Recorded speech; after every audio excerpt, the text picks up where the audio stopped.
Going live, you're live! Hello everyone, I'm Santiago, and today I'm gonna be testing Witchfire on the new Steam release on the GTX 1650, 3050, 3060 and 4060. How are you guys doing? Welcome. First of all, thanks to the astronauts for providing a code of the game. This game actually came out last year, but it's now on Steam. The Epic exclusivity thing is over. And they provided me a code back then, so I think it's time to revisit it. Now, again, you can get it on Steam. It's early access, $36, and you can transfer your Epic saves. So we're going to be checking it out once again because it got lots of updates, and I've been playing this game quite a bit actually. Let me see, I played 12 hours of it. To me, that's a lot of time. So how's it going, guys? Good to see ya. So before I start, hey Electric Pichu, how's it going, man? It's been a while. Let's see the requirements as usual. I forgot to mention that. So the requirements are pretty low, actually. This is an Unreal Engine 4 game. We got 4-core CPU as a minimum, 8 GB of RAM, 1050 Ti, nice. SSD recommended, but hard drive is supported. Blah blah blah blah, recommended at 1060. So this game runs pretty well actually since day one. Hey Farhan Assassin, how's it going? Cloud storage, yeah. Liglin, hi. So this stream will be a little bit different from the other ones because I now have 12 or 13 hours of experience in the game already, so I know what to do. I have two saves, one that is super basic and another one that is pretty advanced. When you launch the game for the first time, you're going to notice that there is 100% CPU usage, and we're at 4K for some reason.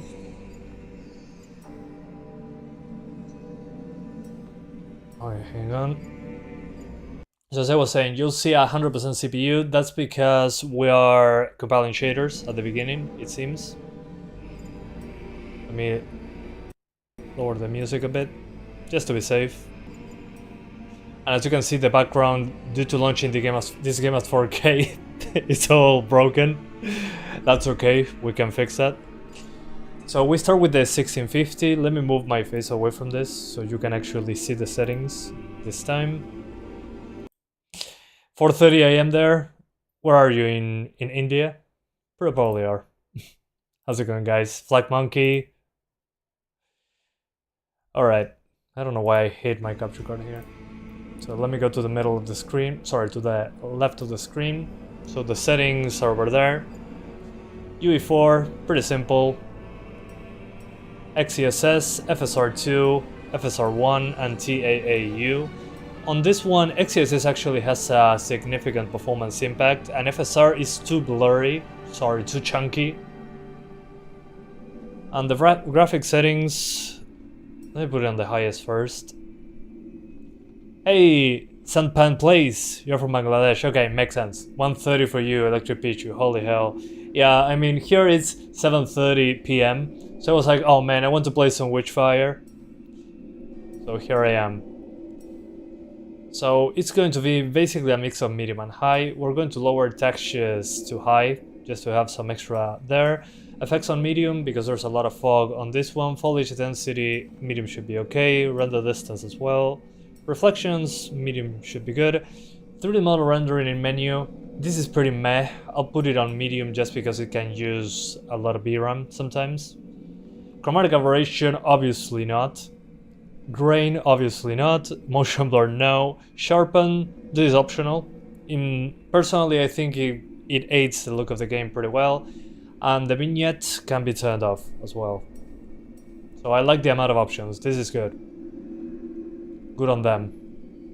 And there is reflex, and if you have an RTX card, you have DLSS as well. Sounds scary. Why? How much is this game? $35.99 right now. $40. I mean, for an early access game, I think it's pretty expensive. But I want to show you about the game, because the game, I think, is pretty good. I've been playing it quite a bit, actually. But again, expect things to be unfinished, because they are. Let me first show you... You know what, let's make... Yeah, let's start with my level 9 character. I have another character that has more time. But at the beginning you only have one gun, basically. And you're very weak. So what do I do for testing? First of all, props to the developers for the art style. The art style in this game is fantastic. I mean, considering how it runs. My biggest FPS hit is standing here in the... how to say, the hub area, looking this way. For some reason here is where I drop frames. Pretty weird. But I mean, the style is on point, the art, I meant to say. So you're basically, this guy is called, man, I keep forgetting. Anyway, this guy, the prayer, was sent by the Pope to kill a witch. So that's basically what the story is. The Pope said, hey man, the church wants you to kill a friggin' witch. You are very capable, please kill her. That's how we got here. Is this game similar to Doom? When it comes to visuals of the guns, yes, I mean, just look at these gun 3D models. I mean, then you got this one that is called Hunger. As you can see, since I lowered the quality of the 3D models, it's a bit pixelated. And well, I have also this gun. These are the guns that I unlocked first, because you can choose, what's the name of this? A class, which is new. I didn't have that when it came out. And it has special powers for each gun. So once you finish certain parts, for example, you kill 100 enemies, do certain actions, you unlock more powers for the gun. As you can see, this one has a lot of crosses. So yeah, it's basically church-like. Don't kill witches, they're good girls. Yeah, they're the fun ones, right? So yeah, the gunplay is, yeah, it's basically Destiny, exactly. I mean, the developers said so themselves, by the way. If you don't like that the gun is not centered in the middle of the screen, some people do not like that, and I understand, like on Destiny. You can actually change that in gameplay. You can also minimize the scream effects, which I'm going to do it. Here, crosshair lowered or centered. So now the gun is in the middle of the screen. Personally, I like it a bit lowered so I can see more. But if you don't like that, you can keep it lowered as well. Yeah, graphic and frame rates are looking pretty good actually. This is 1080p, XeSS quality, mid-high setting. So again, when it comes to settings, I recommend using XeSS instead of FSR on this one. FSR is FSR2. It doesn't look good in my opinion. It's too chunky. I don't know if you guys can notice, but yeah, you probably cannot notice here. But if you look at the gun, it's over sharpened and everything is pixelated, but you get a massive FPS boost. So, up to you. Are you going to play FC25? Maybe next week, we'll see. No, this is UE4 actually, believe it or not. There's no ray tracing here. So as you can see, some textures at the beginning get pixelated. But I don't know, it just doesn't look right like this. And I think that's FSR actually. FSR, you can also disable sharpness, the sharpening filter, if it looks over sharpened to you. But on this one, XeSS or TAAU. I actually think TAAU fits better here. Yeah, TAAU. Will this run on Steam Deck? Yes, I made a video when it first came out, which was last year. And it does work on Steam Deck. It's more of a 40 FPS game. But if you can see, when I'll do a headshot here, when I do a headshot, the head exploding is just like Destiny. If I can make it.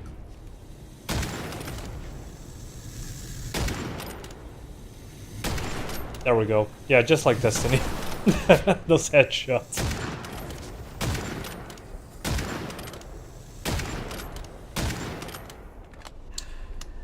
You can see by the frame rate that it's UE4. Yeah, I mean, definitely. But I think it's a great use of UE4. These guys really know art. And this is more of a... This game is pretty difficult, actually. Right now, because I know how to play the game and I'm trying to pay attention. But if you look at the map, this is one of the maps. You have to kill one of the familiars of the witch. So, and you have dangerous areas and all that have different enemies. And basically, if you die, you lose all your Witchfire. That would be like the souls and all that. So yeah. Oh yeah. I'll be going on vacation on early November for a couple weeks. I'll be going to the USA. Finally, I will go to a country that actually speaks English. I'll be on Miami, Orlando, and New York. So I'm super excited. I'll probably get some parts. And I want to visit a micro center. So I'll show you guys what a micro center looks like. So as I was saying, yeah. There is activities to do here, and if you manage to escape with the Witchfire, you can upgrade your guns, your character. That's the Souls-like aspect to it, but it also has some roguelite stuff. Such as, well, the less roguelike thing is that the maps are always the same, but there's some randomness inside of them. And funnily enough, I did get a friend for the Iron Man Electric Pichu. It's like a small wafer that came with a processor. Is it online? No, this is single player only. I wish there was a co-op option. Also, by the way, there's stamina. Not sure if you can notice at the bottom left. And you can also dash, and it uses a lot of stamina, but... yeah. And here's where I died, so you can recover your items. But if you do not pay attention in this game, you're going to die very quickly. And at the beginning, you're not super powerful. And you only have like one map at the beginning. Okay, those guys just spawned. There's also magic.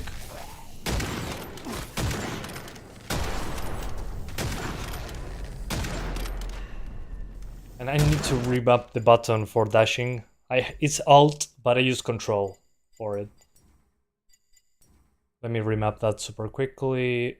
Dash has to be Control, without a doubt. In this case, oh yeah.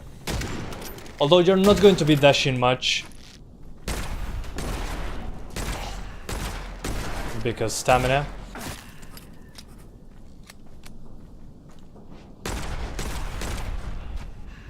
But visually, I think they did a great job. Okay, these are my remains. And again, it's clear that they put a lot of thought into the levels, and the gunplay is a very solid foundation.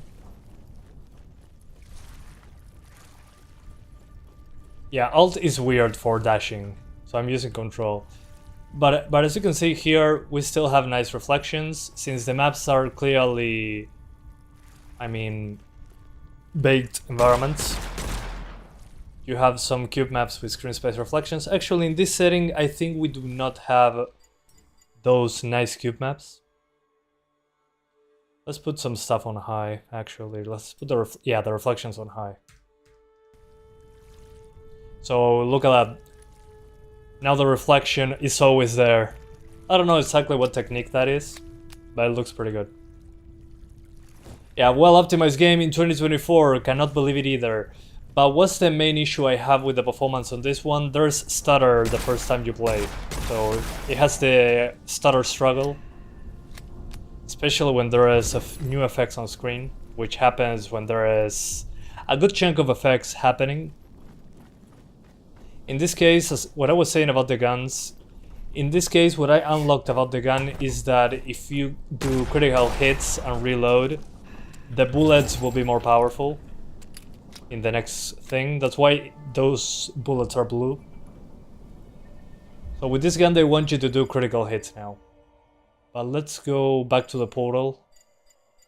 Can I go back? No, I have 3 seconds for that portal. Okay. So this portal periodically puts enemies back.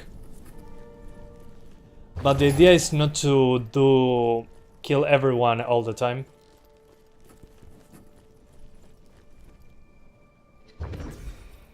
What they try you to do is to do multiple runs. You get experience, you get better at killing things, get better weapons.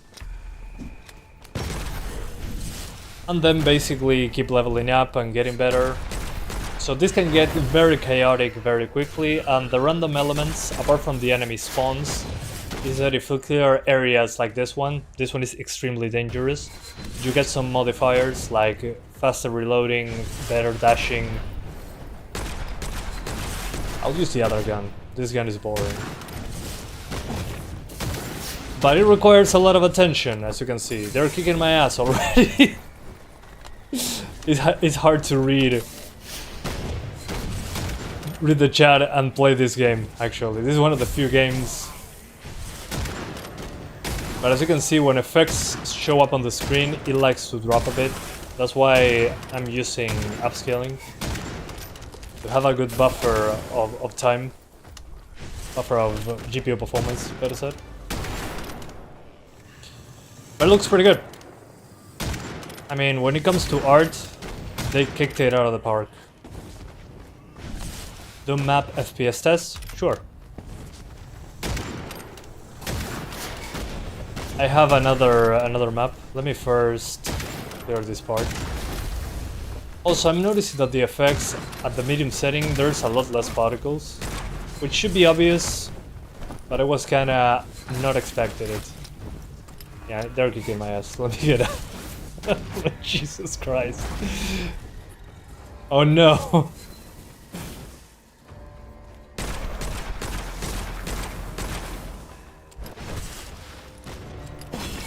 Yeah, no, let them kill me. Whatever. Oh, M and open the map. Okay. The map FPS test, let's do it later.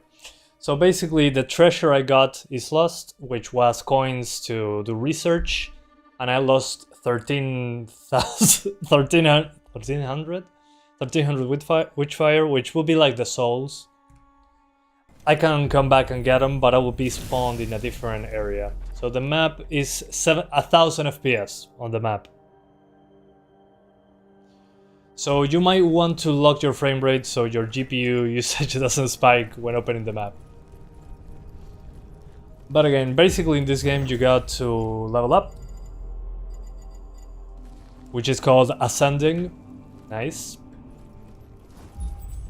Then you get this floating mirror that you can tell them to craft guns, and you can use gold that you get from treasure to boost it. So each time you go and play a map, this will advance a little bit. And then you have the gear section, where you can upgrade your weapons as well and change the weapons that you have. And you can also improve those weapons. But that's at the beginning you only have like one gun and one spell. In my case I have this one that doesn't have almost any particles in this setting for some reason. Let me check if high effects fixes that problem.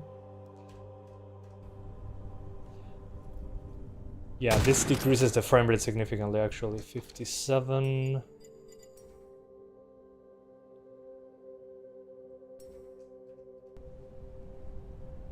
Yeah, well, effects, I'll keep it on medium, just because you get like a 10 FPS hit, but you get lots more particles with effects on high, obviously. Oh, you found the game that you were looking for, awesome. Is it also on Steam? Yeah, it's in the title. It released on Steam last week, I think. So it's finally... I finally do not need to use the Epic Games Store. This is the only game, apart from Alan Wake 2, that I play on the Epic Games Store. But they sent me a code, so I'm here checking it out again, because now it has a lot more content than before. So the map that I was playing is called Scarlet Coast. We just started in the Island of the Damned. So once you go here and open a door, you can get to this map. This map is still in development. It's the Witch Mountain. And we also got the Iron Gate Castle, which requires Gnosis 2. This is like a leveling system that makes the game more difficult. We're in Gnosis 0 with this character. There's an unknown area, which again, this is not finished, so it doesn't exist. So right now you have 3 maps, but the idea is to replay these and get new guns, new abilities, new spells, and all that. So I'll show you my character, the one that I actually play as. This is like a low-level character that I want to show you because it's not as chaotic. So I'm at level 16 in the game after 10 hours of gameplay. And obviously I had to get a rifle. And well, I also have this awesome weapon. This is a weapon that launches a log, a spiky log, into the enemies. Badass. Also, when I reload my gun, I get an area of effect, a small shockwave. And I also have this spell for fire, and I also have this big thing to stun enemies. That is like a bell. So if you haven't, please hit the bell. It helps me a lot. So you can stun enemies with that. So there's a lot more things that you can unlock. So if you look at my gear, I have this rifle, I have machine guns, I have shotguns that make enemies catch fire. But the weapon that I like the most is this one that has like a big spike. A big spike there. That now that I unlock the second skill of it, if the spike is flying more than a second, I think, it starts burning, so it burns enemies as well. How badass is that? Although I'm going to be using, instead of the sniper rifle, I'll use a machine gun. And this machine gun, what I like is that it's cold. If you start shooting, it gets into heat. So if it's in the middle, instead of overheating, the enemies get more damaged. So there's more damage in heat, but if you overheat the gun, it's less damage. So this game wants you to think, basically. I don't know where they put the ammo, these huge logs, probably between their butt cheeks. But look at this spike. So nonsense, I love that. So in the Iron Gate Castle, this map I played it very little. But this map is so much more difficult now, because timing Gnosis level 2. As you can see, textures when you first load the map don't load properly, but you start walking and they load in. In the map we have 700 FPS. It looks like a small map, but it's not. Also, oh, the Warden of the Dead is here, so this guy will spawn a lot of enemies. I'm probably going to die here. That's okay. Let's get in with the spike gun. Look at that creepy guy over there. Yeah, with the effects on medium, it actually loses a lot of the visual flair. But this is for performance reason. Yeah, I mean, this game, I'm having a lot of fun. This game is awesome. Again, this is one of the few games that makes me use the Epic Games Store. But now it's on Steam, so at some point I'm going to buy it again on Steam. I mean, just look at that. I spiked him to the wall. So yeah, I really like this game. I've been waiting for it for a while. Now that it has more content, I've been replaying it. There's also this gun that it looks like a Doom gun. So yeah, this game is fantastic, at least in my opinion. But it's very demanding with the player.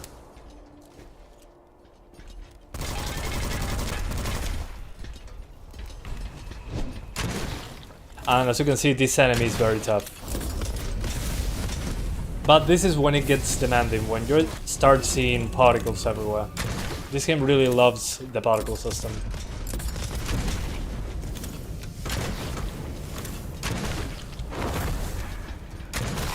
Okay, this done for.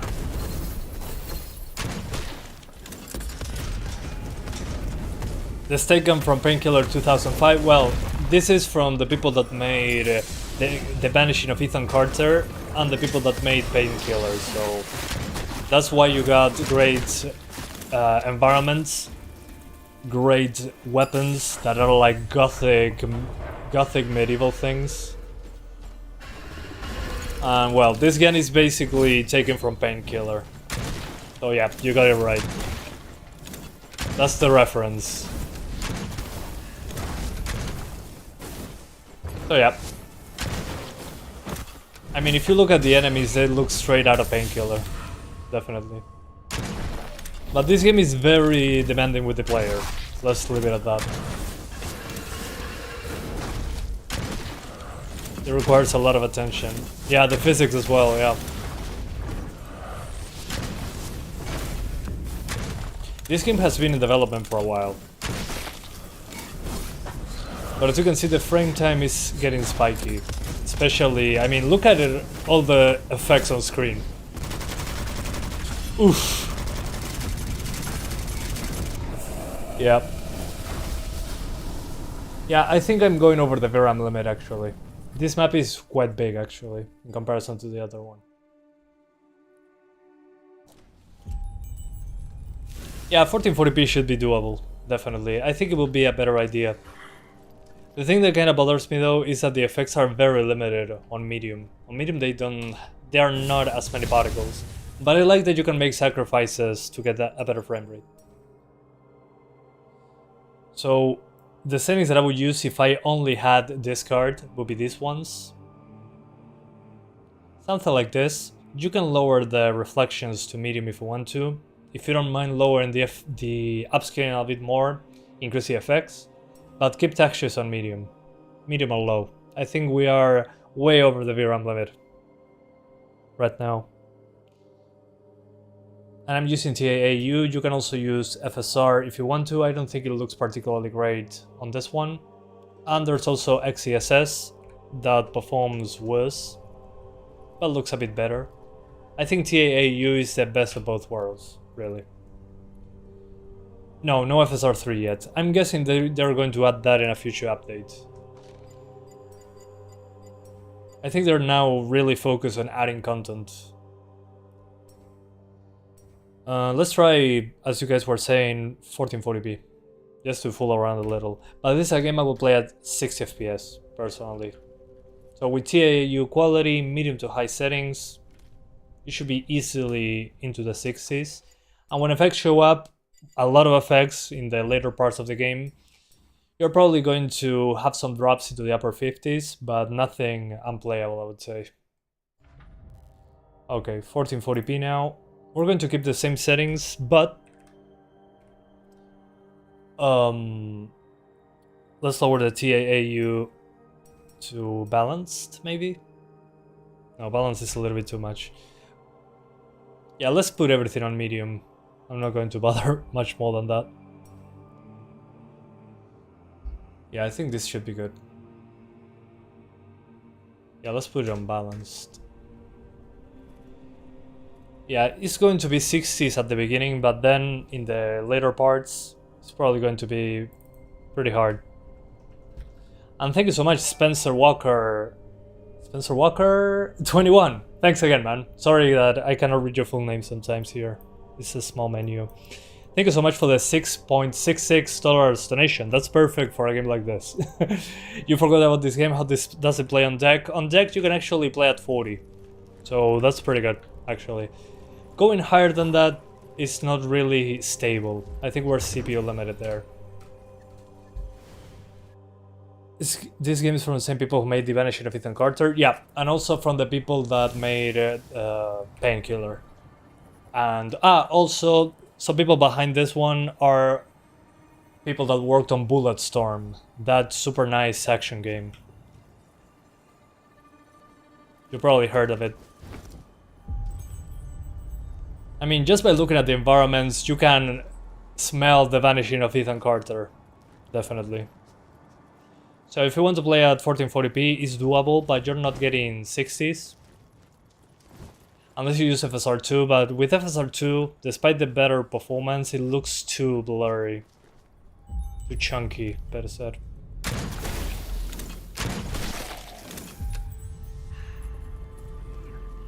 Hey, Josine. Or Hossein. In Spanish it will be Josine, but I don't know. Oof. At least they telegraph their attacks pretty well. Okay. Protected by Calamity Hex, this remnant of the old age radiates with black magic. If you pick it up, it might... Okay, you get cursed? Sure, let's grab it anyway. Okay, you pick the item and nothing happens. Good! Phew! Otherwise this run will be over. And okay. I'm trying to clear this area. But this game, despite the maps being the same, there we go. Once you clear one of those areas that says dangerous area, you get a manifestation. You can get 7 manifestations, and you get, these are like modifiers. So you get reload dash. Dashing partially reloads your equipped weapon and temporarily increases damage. That's pretty nice. Or increase weapon damage against elite and ascended enemies. Let's put reload dash. So when we dash, we get a small increase to damage. Yeah, it works stupidly well. So you get a damage increase when you dash.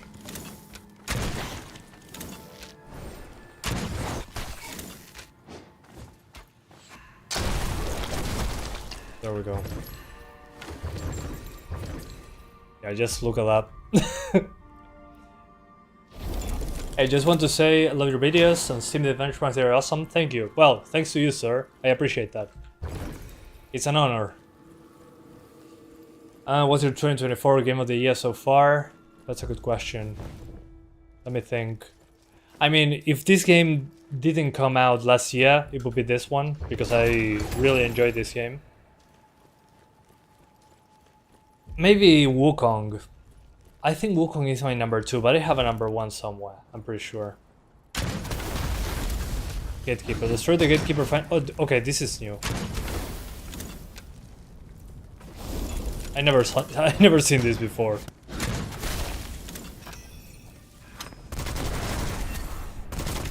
Okay, shooting it is not a good idea. What type of game is that? It's basically roguelite mixed with Souls-like. And by Souls-like I mean you can dash and you have a stamina bar and you have a currency that you can lose by dying, but you can come back and grab it. There's also boss fights. And the game is pretty demanding with the player. When it comes to visuals and performance, I think they did a great job. It's a gorgeous game. And it runs well. I mean, we're playing on a 1650. You're curious about the 5090? Me too, man. Okay, let's move ahead. Here, this is the first boss, actually. I already beat him, but he'll respawn.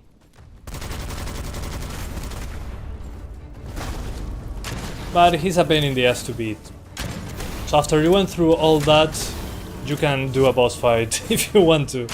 If you want to continue to the next map, you actually need to kill him, I think. But if you get a lot of good modifiers, it's pretty easy to beat him. And also, apart from fighting him, he has minions.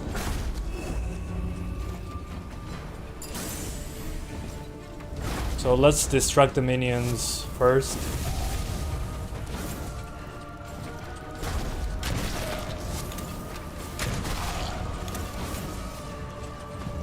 What this game is lacking though, it needs, in my opinion, dashing in the air. For some reason I cannot dash in mid-air.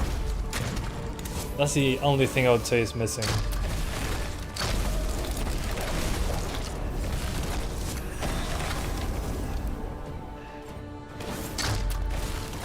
Oof.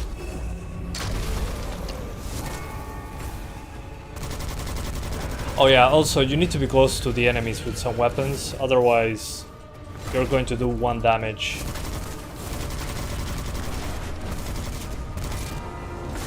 Oof. 5090 is going to be more powerful, more expensive, and more wattage. Yeah, I mean, I'm glad I got a 4090 for a good deal. Like, I think it's a couple weeks ago or 3 weeks ago. Because I was thinking like, okay, 5090, if the 4090 is expensive, I don't even want to imagine what the 5090 will cost. And if the 4090 uses a lot of power for my liking, the 5090 will be even worse in that regard. So I'm happy I got a 4090 when it was a good time. I'm not changing that card in probably 5 years or more.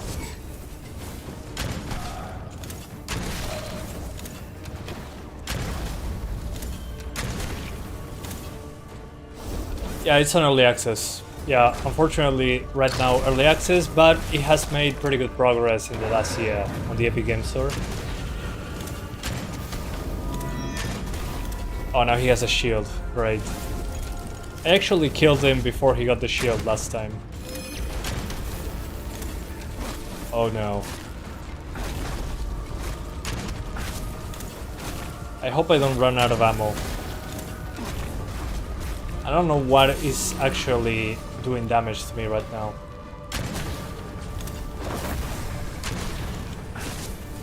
Oh, no more special ammo.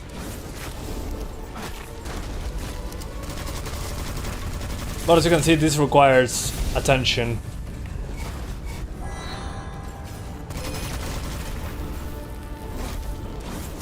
Okay, something is hitting me. I don't know what it was. HDMI 2.1 finally on Nvidia cards. I think from the 30 series, sorry, the 16 series, it has HDMI 2.1.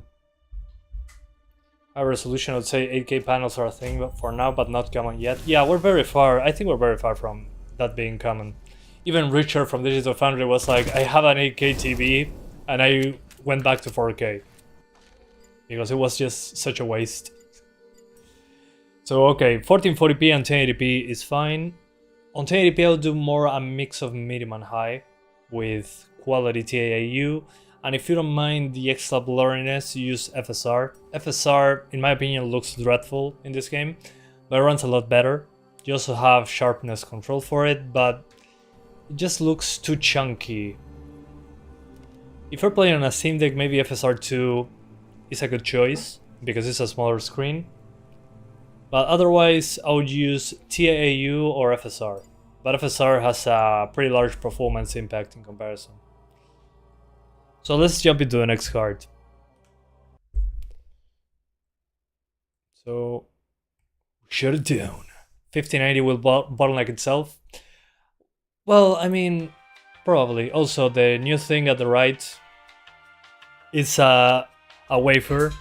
It's a fake wafer, of course.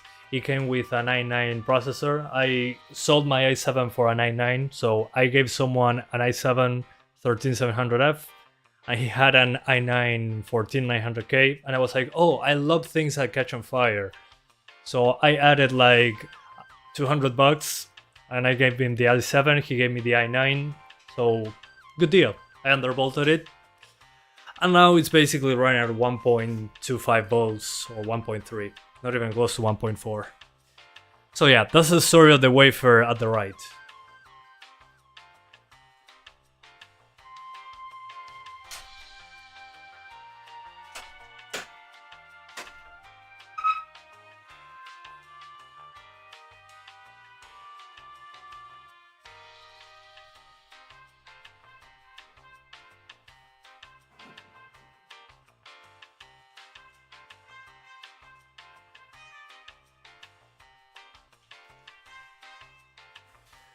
Enjoying the game too much instead of benchmarking? That happens sometimes. It's good when that happens. AK is a legit... Yeah, it's legit a waste. I mean, it's what we call...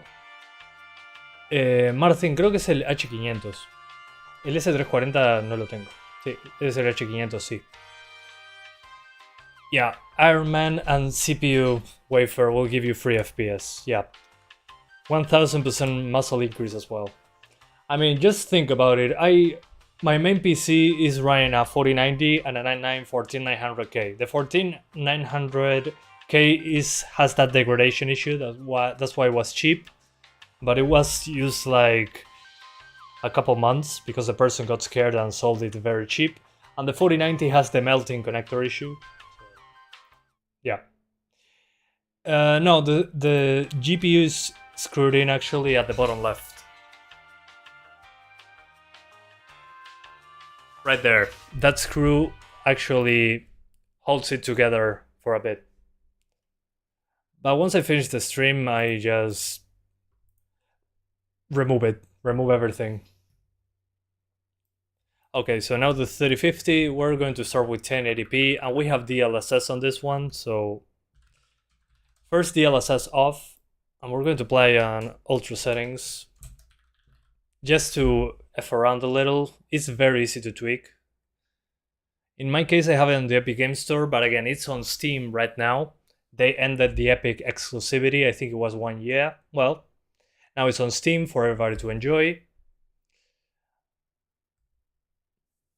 So yeah, I imagine the size of the 5090. Dude, if it's what was like 600 watt card maximum, it's going to be a huge thing. Did you like Painkiller? I haven't actually played it much. I played it very little when I was younger, but I mean, I only liked like the art style.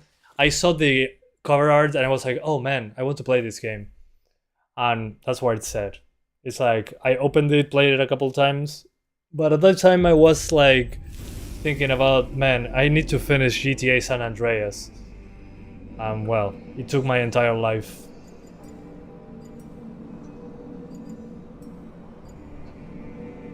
So I never actually finished Painkiller, but I know it exists and I love the art style. So there's that. Oh, I forgot the FPS counter.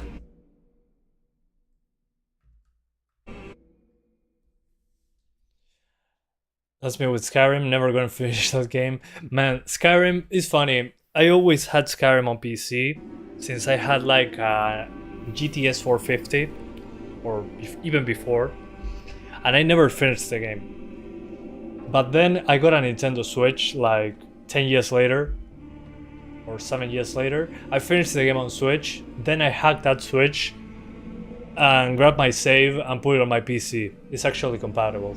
It's hilarious. So yeah, I finished Skyrim on Nintendo Switch before that on PC. Alright, so the things that I turned off are basically the classic ones. Nothing specific. And we had a huge frame time spike there. And well, the game is going to compile shaders now. While we're playing, unfortunately. So yeah, the first time you launched the game, you got the stutter struggle going on over there. So again, if you're playing the game for the first time, my advice is to stand here, look at this direction, and this is how the game will probably run at its worst, to say it in some way. But it looks amazing. Cut another stream. You finally have a 3080 Ti you ordered for $500. Awesome, man. Monday next week.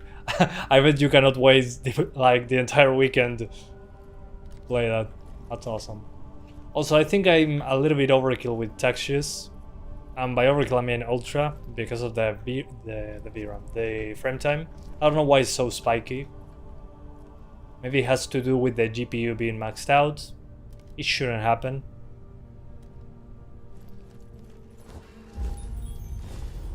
Let me change my gun for something else. Okay, I need this one. Up to 3 enemies can be tagged while aiming down sights. Shooting one ricochets the bullet to the others. Bloody right. So you go test TL next week on Lunch Game? TL? What was that? Sounds familiar.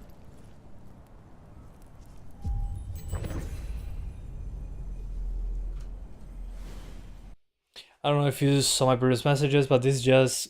Oh, Meme Killer. Okay, yeah, I forgot. Yeah, to me you're still meme killer.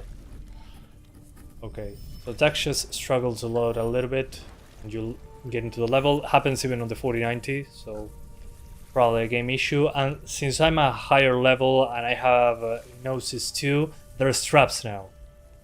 So as you can see, that's actually a trap.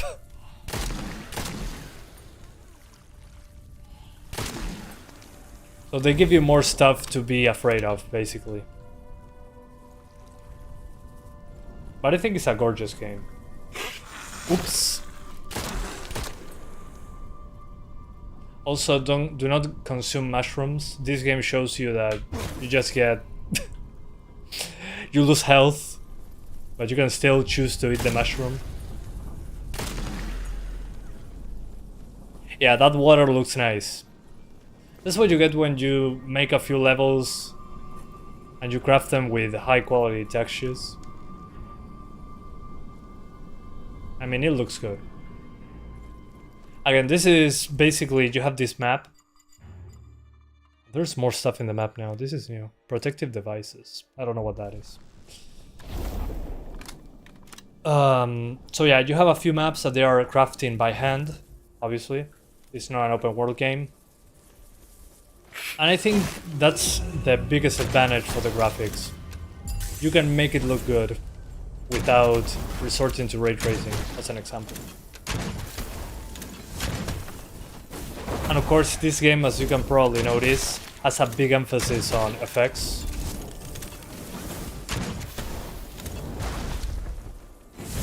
As you can see now that effects are on ultra, there is a huge amount of particles, and sometimes when those particles spawn, you get a big spike on the frame time. So I'm not sure why that happens.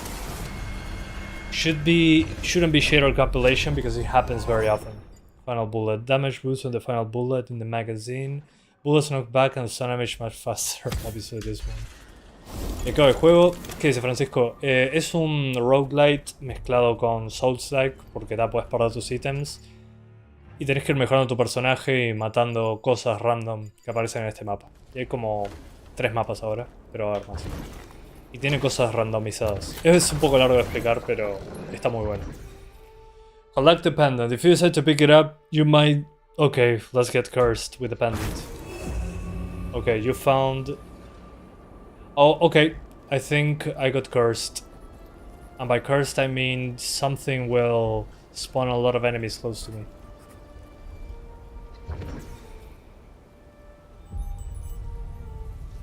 But as I was saying, if you craft stuff like this by hand, you can actually make it look better without doing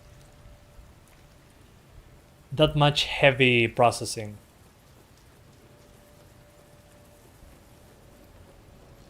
Patch 3 of God of War Ragnarok fixed some VRAM things. Awesome. Yeah, I think for the VRAM allocation, I think they changed that. Alright, so being realistic, in this case I would use DLSS on quality. I think this is DLSS 2 point something, it's not the newest one. So on this card you can do ultra settings with DLSS quality, but again, I don't know how to fix the effects giving us frame time spikes. That seems to be an issue with the game itself. So stutter struggle, unfortunately. Yeah, this looks great.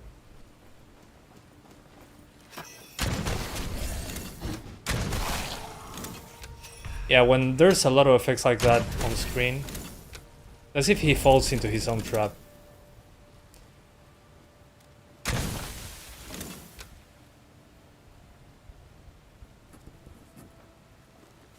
But I think it looks nicer with DLSS actually. It resolves better than the native TAA, in my opinion. Could you targeting 100 plus on this card? Yeah, sure. I will. When I played this game, just to give you a reference, on the 4090, which again is like one of the best cards out there, maybe the best, I play it at 4K native on the highest settings at like 90 to 100 FPS. And if I enable DLSS quality, I'm over 120 at all times. So this game is very well optimized. Okay, burning enemies receive even more damage. Hell yeah. Yeah, it's kind of Souls-like when it comes to you have a stamina bar. If you die, you lose your souls, which in this case is called Witchfire. And you also lose treasure, which is used to do research and get new guns and all that. But you can come back and pick back your remains.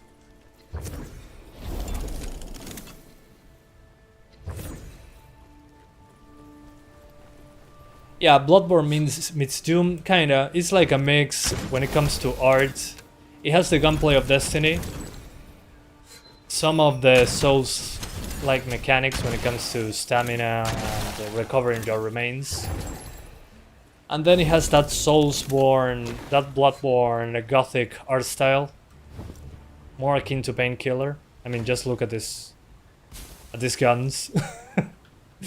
And some Doom on it as well. When you see something like this, it's very reminiscent of Doom. Yeah, and here it's actually pretty heavy on the GPU actually. Oh, not that guy again. Please do not disappear, sir. I think I got him. Yeah, I got him. Finally. I mean, look at the amount of effects that you can put on your screen. And that's where it drops the most. When you do something like this. I mean, it's a ridiculous amount of particles on screen. Oh gosh.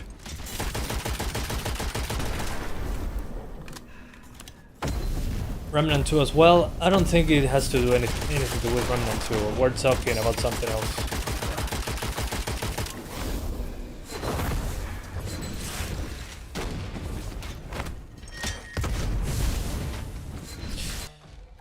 So yeah, in order to make this actually more stable, I'll lower some stuff to high. Effects especially, since they are pretty heavy.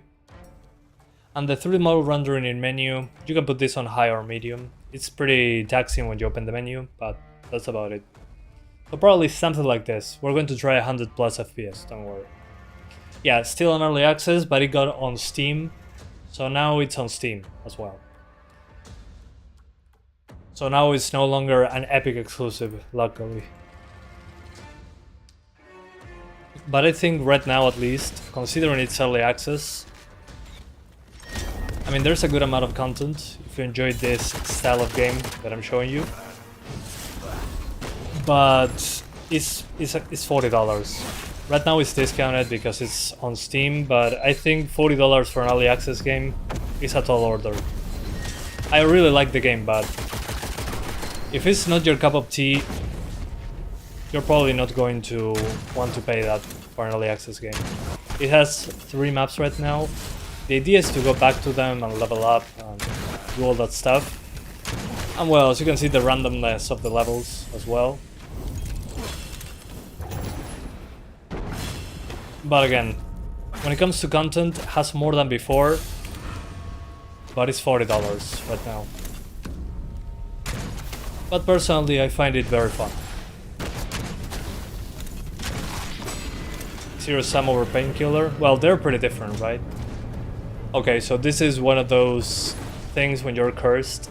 My sanity is lowering, and I need to either destroy the catalyst, I don't know where that is, or kill 12 assassins, which will be these characters right here. I think I'd rather kill the assassins. Sorry, Ezio. But as you can see, it's getting pretty difficult right now. And I died, obviously. Yeah, there were too many of them. And I'm Gnosis too, so you need to pay attention when you're in this level. Also, my ring is ready. Man, Serious Sam, what a great game. I've been playing a lot of Serious Sam 3, actually. I wanted to do a Steam Deck video on it, actually.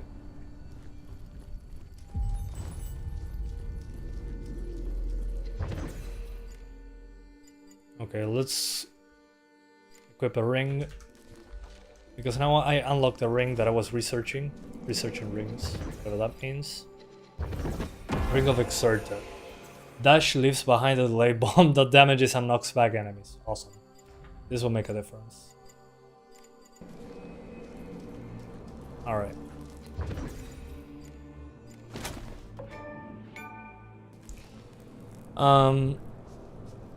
Yeah, the original Series Sam has a ray tracing mod. That's true. I saw that on Digital Foundry, I think.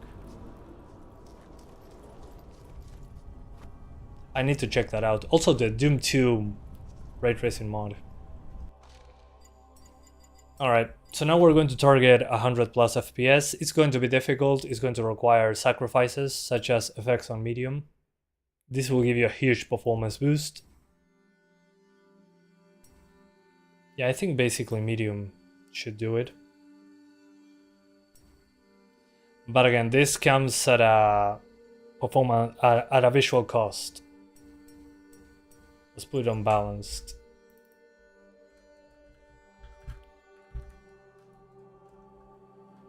There we go. And textures, let's put them on high, just to be sure. No, this is UE4, but Until Dawn, I think is UE5. Yeah, I don't think I can get 100 at 1080p actually. Unless we do like performance DLSS. Silent Hill, I think it's UE5. I think. Hopefully I'm wrong. I want that game to run well.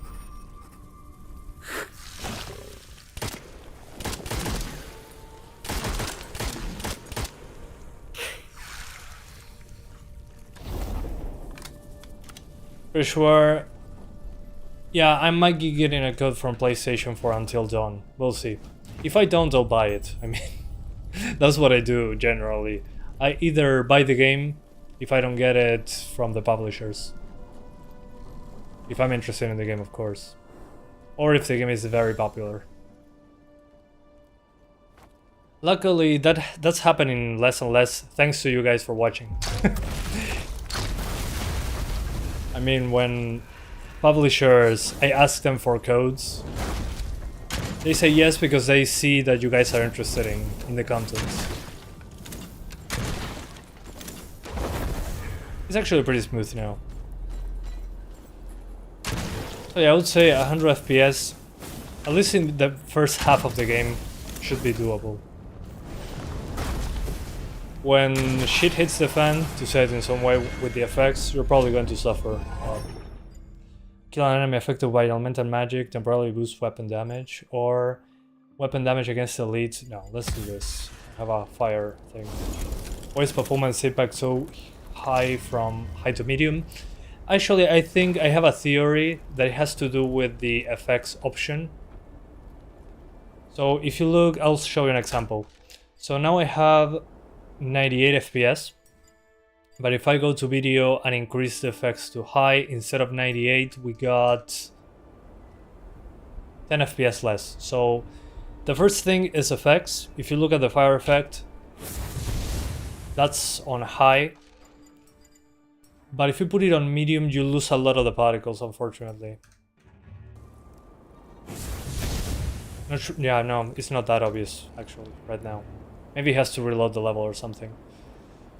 But the effect option affects the particle amount, it seems. And it also affects the... I'm guessing the smaller reflections. I don't know, the game looks a bit flatter with effects on medium instead of high. I don't know how to explain it, but the performance difference is pretty large.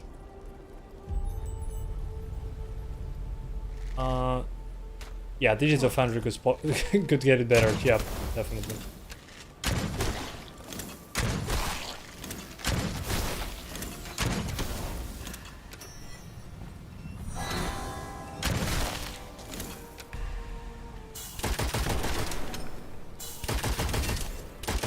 Ah, this is where I died.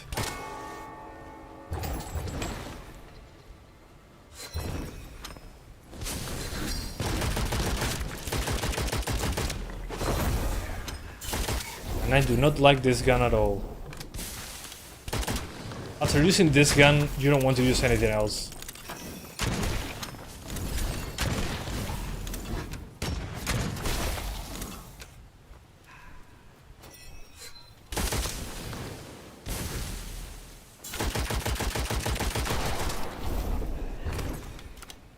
Manor Lords? No, not yet, but it looks interesting.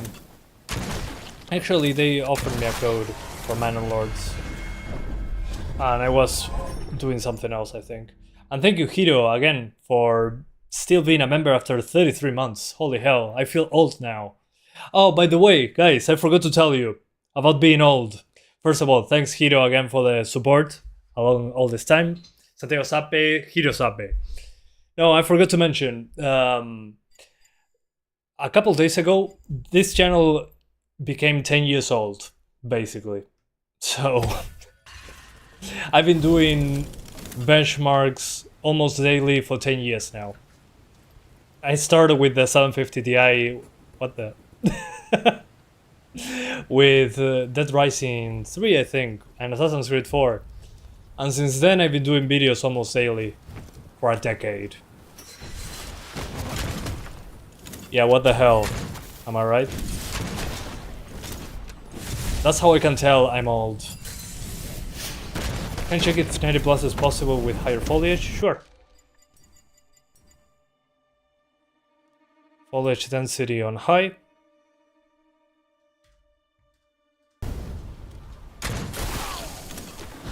It shouldn't make much of a difference, really. Maybe when looking into the listings, but...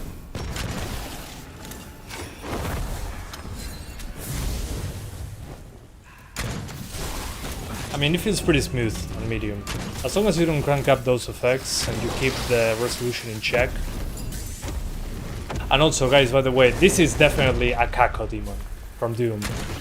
Come on, man.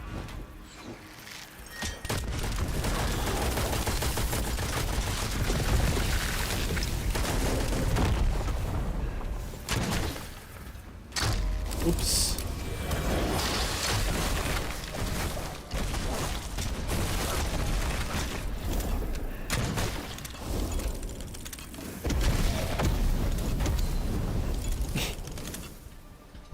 Yeah, exactly.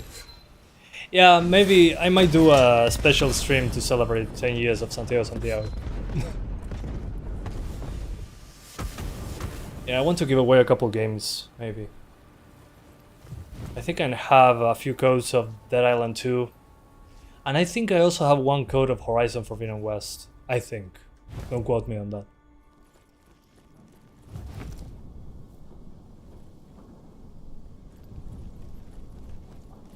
Yeah, I can see that the shading here for the foliage is weird. I'm not sure if this is due to the medium effects. No. Yeah, I don't know what that would be.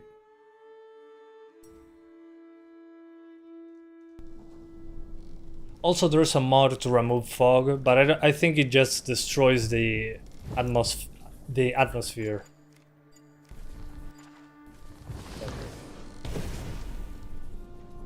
How's the game on the lowest looking? Good question. Let's put it at the lowest. Okay, the lowest it goes is low, apparently. Yeah, I cannot turn off shadows. On low, I'm not expecting great visuals, honestly, but who knows. Let's put DLSS on quality, maybe? Nah, let's keep it like this. Huh. Okay, I can see the difference. The amount of foliage is definitely heavily reduced. Yeah, the foliage is basically gone. Reflections, there's still screen space reflections. So yeah, the biggest thing I would say is different on low is the lack of foliage. And you can obviously see the trap enemies. But hey, looks pretty good actually. Yeah, and the particles are simpler. Yeah, definitely.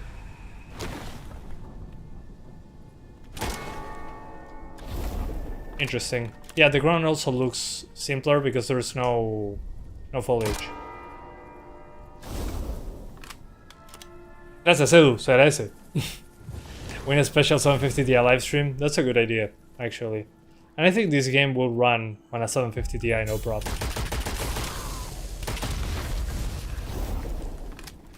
Yeah, maybe God of War on a 2GB GPU.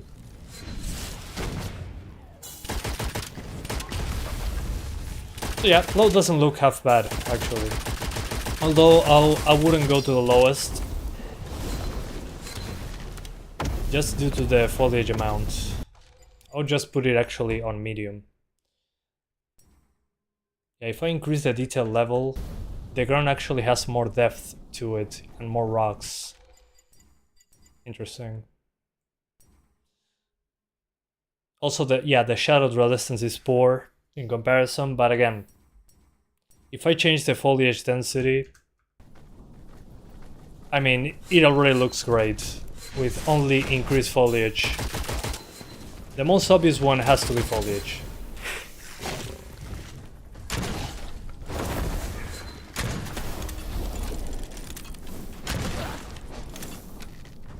Yeah, no grass. Yeah, but as soon as you turn on grass, it looks good again.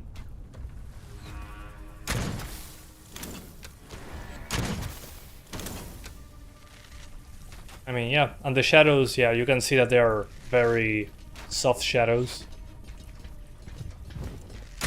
But again, this is low. I only cranked up those effects.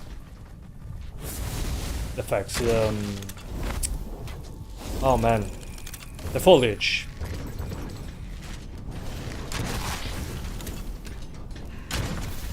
And this guy.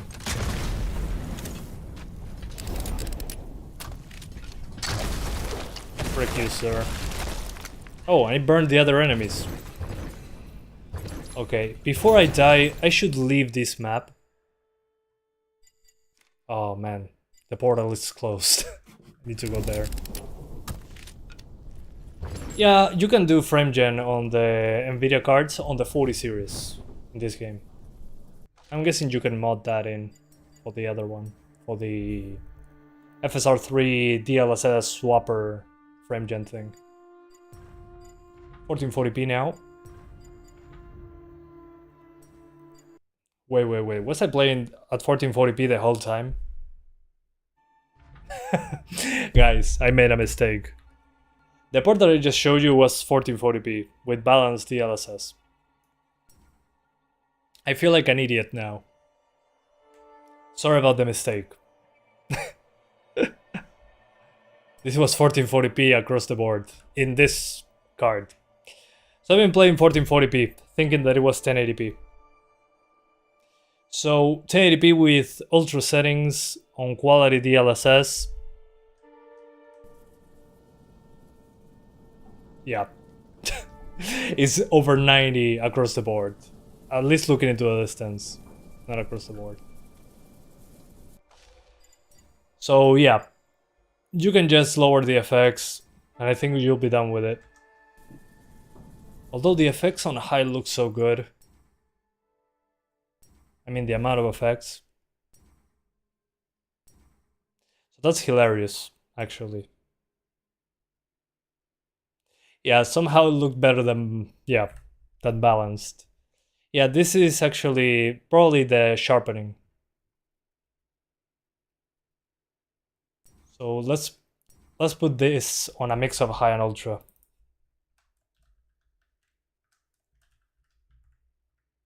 That's hilarious, guys. That tells you how good this game runs.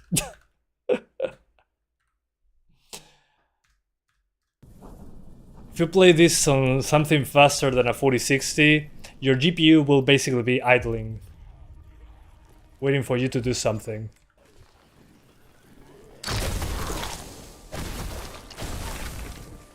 So yeah, I did 1440p, I just didn't know while I was doing it.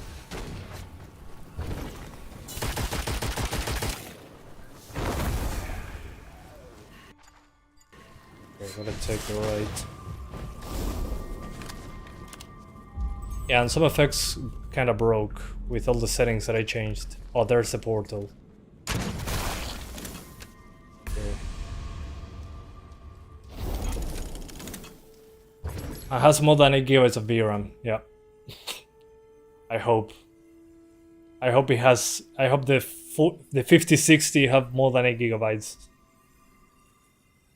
With all these intensive games, I'm really worried for your 3060. You'll be fine. Remember, guys, usually when game settings... Ah, nice, I did it. Usually when game settings get more taxing is when we get new consoles. We got the PS5 Pro, which is fine, but it's still a PS5. So there shouldn't be a huge increase in settings for a while. So you should be fine with a 3060. I'm actually happy that the PS5 Pro exists, just because it's still a PS5. It has better ray tracing and whatever, but they still need to support the normal PS5. So yeah, technology on games will stay like this for a while. So you'll be good with a 3060. Yeah, the 3060 is fine for PS5 games.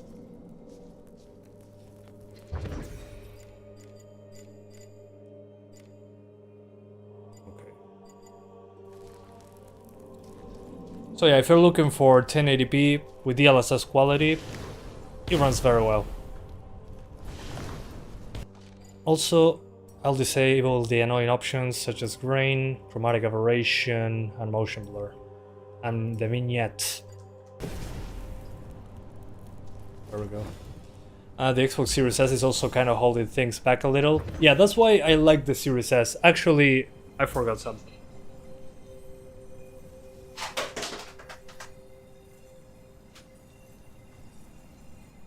Talking about Series S, I remembered that Rockstar, when it releases games, it takes a while to get them on PC. So when GTA 6 releases, I have the mythical Series S ready for checking out GTA 6.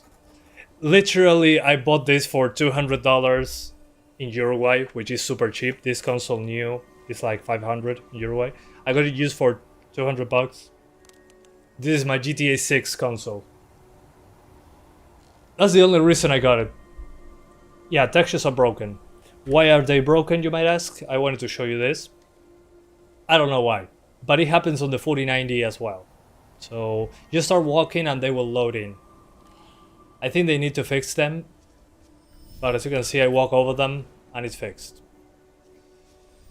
So I don't know what that is. It's been there since release, actually. So keep that in mind. Yeah, I mean, it's the worst way to play GTA 6, but I won't buy a PS5 or a Series X that are like double or triple the price of the Series S in my country. And I'm going to be playing that on a TV probably, but I'll be streaming it once it releases, so it will be fun. We'll be able to experience GTA 6 together on the cheapest console in the market.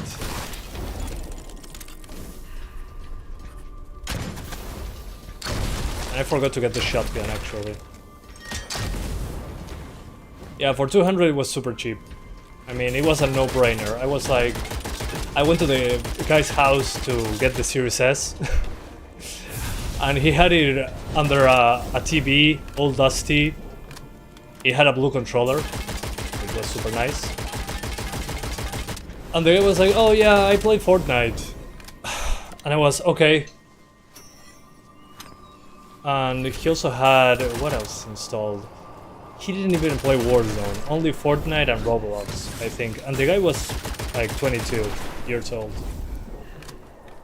I do not judge, I just found it interesting. It was basically his Fortnite machine. He told me, oh yeah, I'm building a PC actually, so I'm trying to get some money from the Series S. And I asked him, oh man, what's the GPU you're looking for? Oh, I don't know, maybe a 3070, that they're cheap right now. And I was like, dude, be careful with the VRAM amounts. It's only 8 gigabytes. I didn't tell him I do YouTube videos or anything like that. But it was funny. He was like, oh yeah, I want to play on PC. I'm a mouse and keyboard guy, but I could only afford the Xbox. Can 3060 play GTA 6? Yeah, I'm guessing so. If it runs on PS5, it runs on the 3060, I'm pretty sure.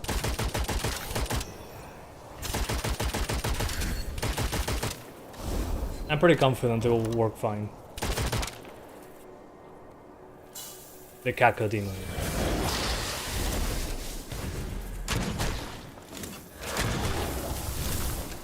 So as you can see, 1080p is completely fine, especially with upscaling. Just lower a few things from high to ultra, such as effects and the detail level.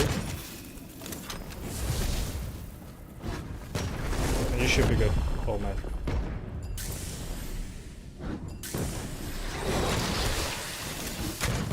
Okay, almost dead. Alright, I think it's time to actually do 4K.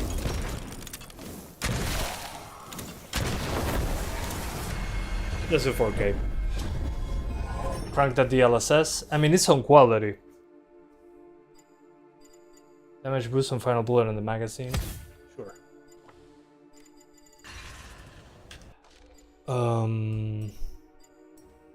Yeah, I mean, even without DLSS, you'll be above 60 at 1080p. At 4K, let's find out. I'm going to put it on performance, obviously. You can dash by pressing shift, right? Yeah, you can remap that to shift if you want to. That's not an issue. The thing is, shift is for sprinting, so we'll see. Let's put it on medium.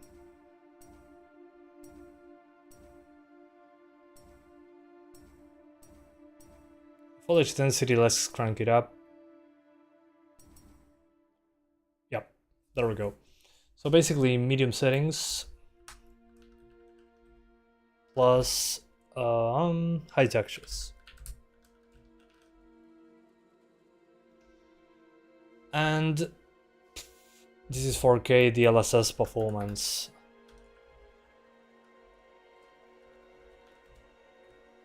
Alright. Wow. It's super sharp. That's crazy. Although I think I'm going above the VRAM limit. Look at that frame time. Yeah.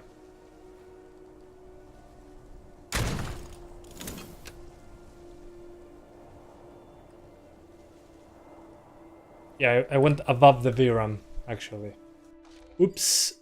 Also, I should lower the sharpness. The trees into the distance are looking pretty poor. Yeah, let's restart the game. I think I went a bit too hard on it. They should make a UI here transparent, would be helpful. I'm pretty sure there is an option for that. Enemy visibility boost, full, partial, off. I didn't even know that this was a thing. HUD preset. Hidden, minimal, full. Okay. Warning system. Yeah, there's no option for transparency there.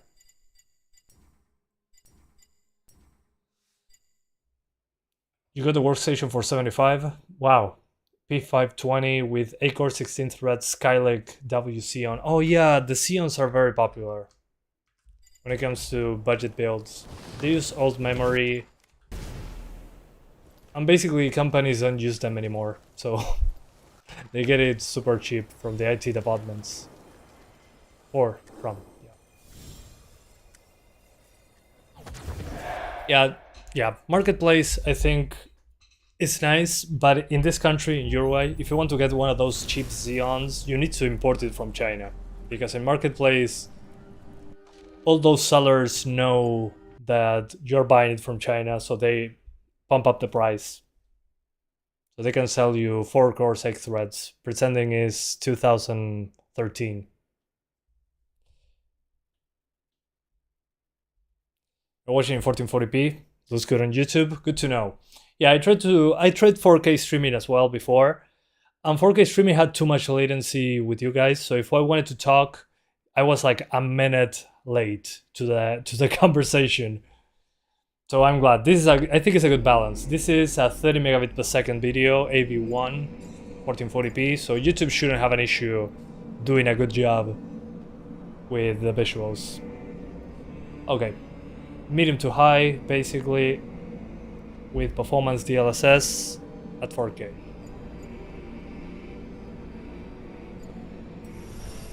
Before I go anywhere, let's freaking get the shotgun. The machine guns in this game, I'm pretty disappointed. Okay, the severed ear. Let's increase it. Kills with item equipped. Okay. Cool. Okay, now I reload faster. Awesome. The shotgun that I love in this one is Echo. This is a shotgun that has pellets that once you upgrade it, the pellets explode and make the enemies catch fire. And also, before I die, let's level up. Let's ascend a little bit. I want more vitality. But at 4K, I'm dropping frames here. Yeah, if you're in Latin America, your best bet is to import from China. At least once. You're playing Persona 5 Strikers. It's been a while since I played that one. And again, the issue with the textures, I don't know why that happens, but as soon as you walk over it, it kind of fixes itself. But man, it looks so good at 4K. I mean, and this is with upscaling. If you go over the VRAM limit, do you need to restart the game always? I mean, in this case, I did 3 resolution changes and I changed graphic settings like 7 times. So I probably went over the VRAM limit due to the jump from 1080p to 4K right away. So what I would say is, once you find the best settings, quote unquote, just apply them, restart the game, and you should be good. You shouldn't run into any more issues. The thing is, when there's a lot of effects on screen, we still get spikes in the frame time, and I don't know what causes them. Okay, let's go to the dangerous area. Yeah, man, 4K is so demanding. I mean, I would say the only 4K card, quote unquote, is the 4090 right now. And by 4K, I mean 4K on new games without upscaling, targeting 60 FPS. Well, depends. If you're doing ray tracing, good luck. But now that I've been playing more games on that card, it's pretty clear that 4K is stupidly demanding. And upscaling actually looks pretty good.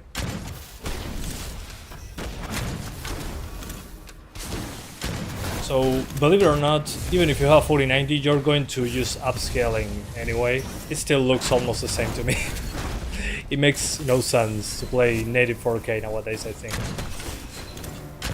At least not in a smaller monitor like mine.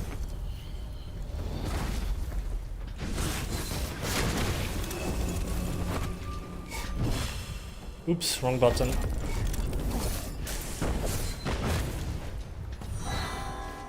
I need ammo.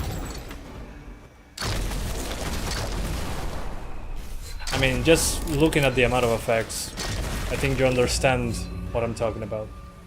Do you go back to 1080p gaming? Never.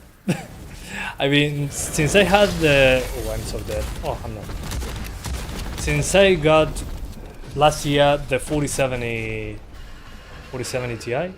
Yeah, 1.5 years ago I got a 4070 Ti. Since I got that card, I couldn't go back from 1440p to 1080p. The same does not happen to 4K though, in my opinion. I can go back from 4K to 1440p, no problem. 1440p is already good enough in my opinion. But going back to 1080p is pretty hard. It looks soft. I don't know how to explain it. You probably guys know what I'm talking about. Just stick to 1440p. I think that's the best middle point. 1440p I think has the best performance and at the same time a good image quality. 4K is just super demanding in comparison to 1440p, and visually if you're on a 27-inch monitor, if you're playing at 4K is overkill in my opinion. To just use upscaling at that point. 4K with quality upscaling is actually 1440p internally, so that's perfect. Do you think I should upgrade to 1440p when I get the 3080 Ti? Yeah, sure. That's a great use of a graphics card in my opinion. The 3080 Ti is more like a... Yeah, it's faster on the 4070, I think. Or it's kinda at that level. So if you don't mind using upscaling, I would do 1440p with quality. You can even do balanced. But a 3080 Ti, yeah, in my opinion, it's a 1440p card.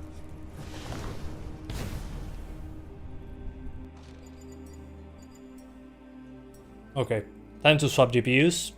As you can see, I'm having a lot of fun. That's why I keep forgetting.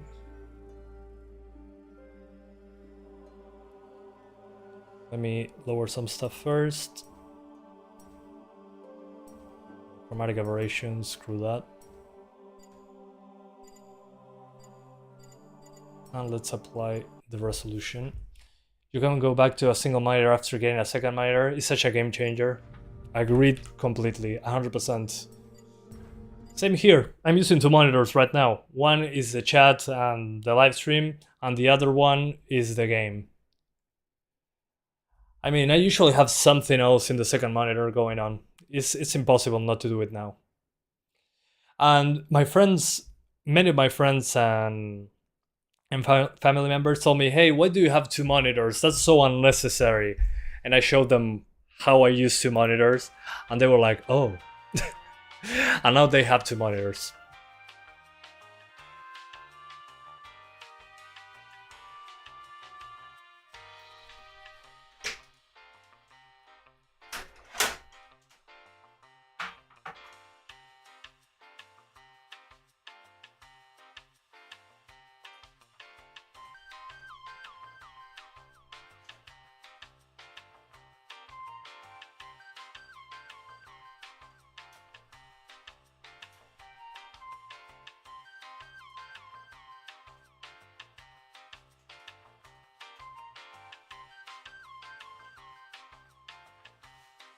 Alright, you work with three monitors though?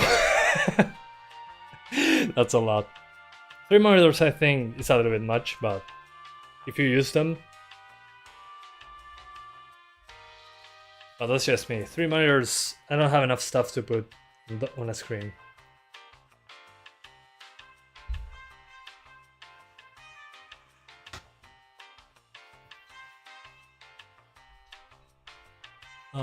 Using the LSS is a no-brainer choice in my opinion. Yeah, I mean, it looks stupidly good. It makes no sense not to use it.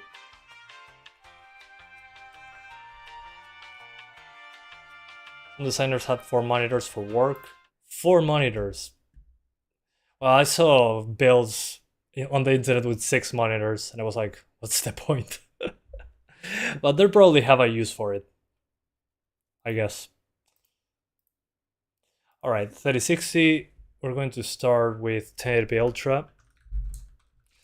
And here we have 12 gigabytes of VRAM, so we shouldn't have a problem with textures. And by problem I mean we shouldn't get degraded performance. But probably textures are going to be blocky when we get to the map for the first time, like happened on the other cards. Seems to be a game issue. CAD and 3D designers love it. Well, yeah, good point. You can put some of those smaller windows that are detachable from those programs in the full monitor. Actually, that's a good point. I haven't thought about it that way.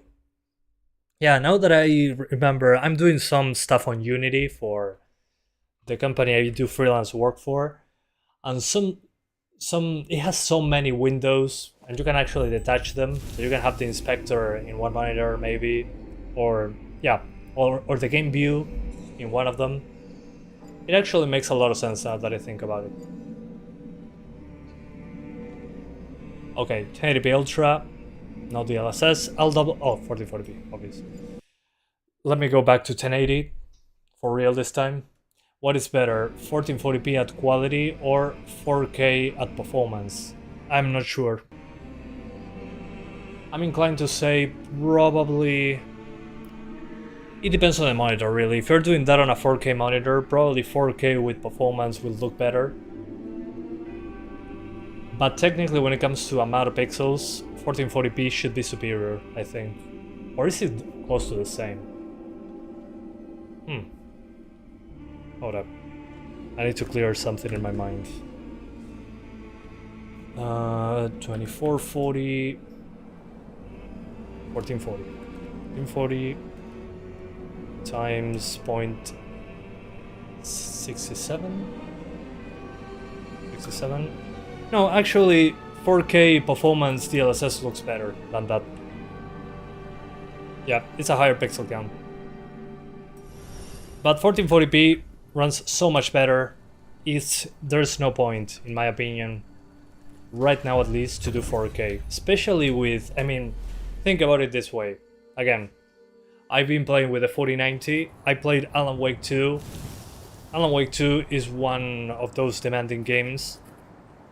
For Alan Wake 2, in order to play it with ray tracing that looks good, I needed to play at 4K performance DLSS. Internally, it's 1080p. I was getting 60 something FPS in the demanding sections. So if I did 1440p, I could do native resolution, no problem. But 4K native with all that ray trace stuff on the 4090 was basically 35 FPS. So I don't think there's much of a point of doing 4K unless you have a huge television or something. Right now, at least. Alan Wake 2 was one of the reasons you upgraded. I mean, yeah, same happened with Control. Once they started putting ray tracing stuff, it started being super demanding.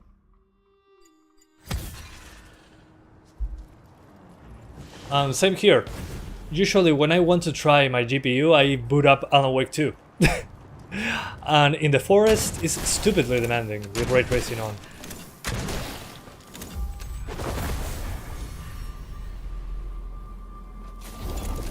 .4080 Super Performance GPU.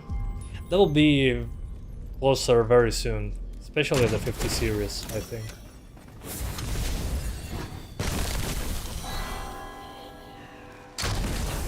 I wasted my demonic ammo on that.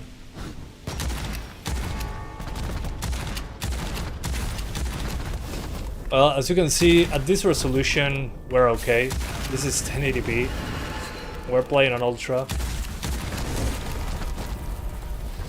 And the game doesn't seem to care that there's effects on screen. Sorry, the GPU doesn't seem to care.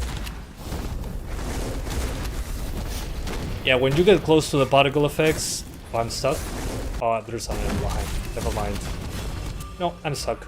There's an unstuck button, luckily, in the options menu. So if you get stuck like me there, don't call your stepbrother or your stepsister, just pause the game and put unstuck.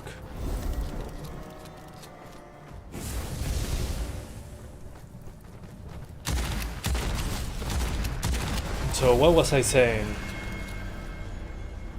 We're going to hold on to your 3080 Ti until there's newer parts that are better than a 4090 for under 400. Yeah, at some point, it's going to be quite a few years for that, I think. But you'll have a good time across the board with that one. Exciting.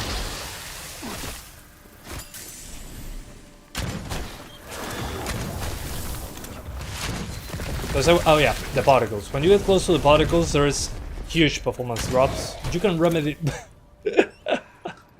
There we go. Stuck to the wall. He's really stuck. Yeah, technically, he was pinned to the wall with this spike. Like that one, but he bugged out.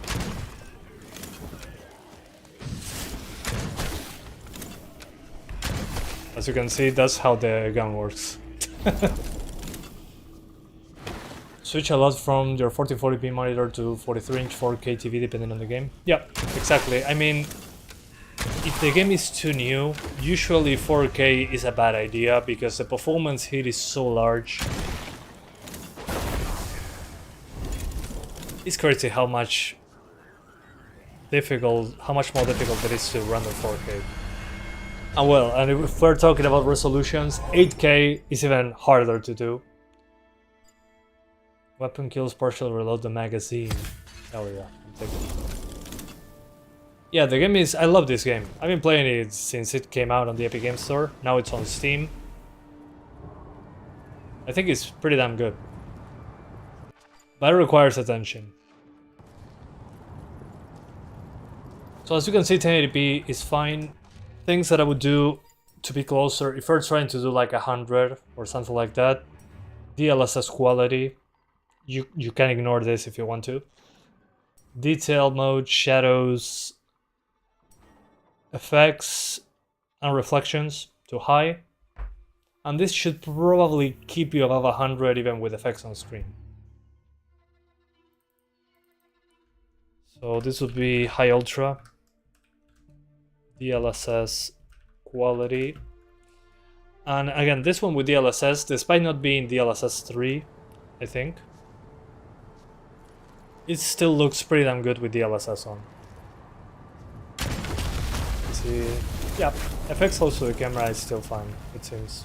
In my opinion, the game is good, but the price point at $40 for early access, I think is a bit too steep.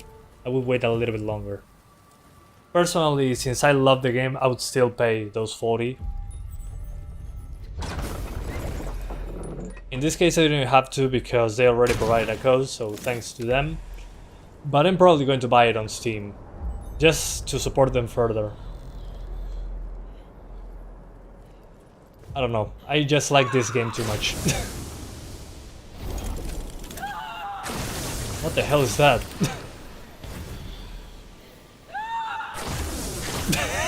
What the hell happened? Is that a bug or is it a feature?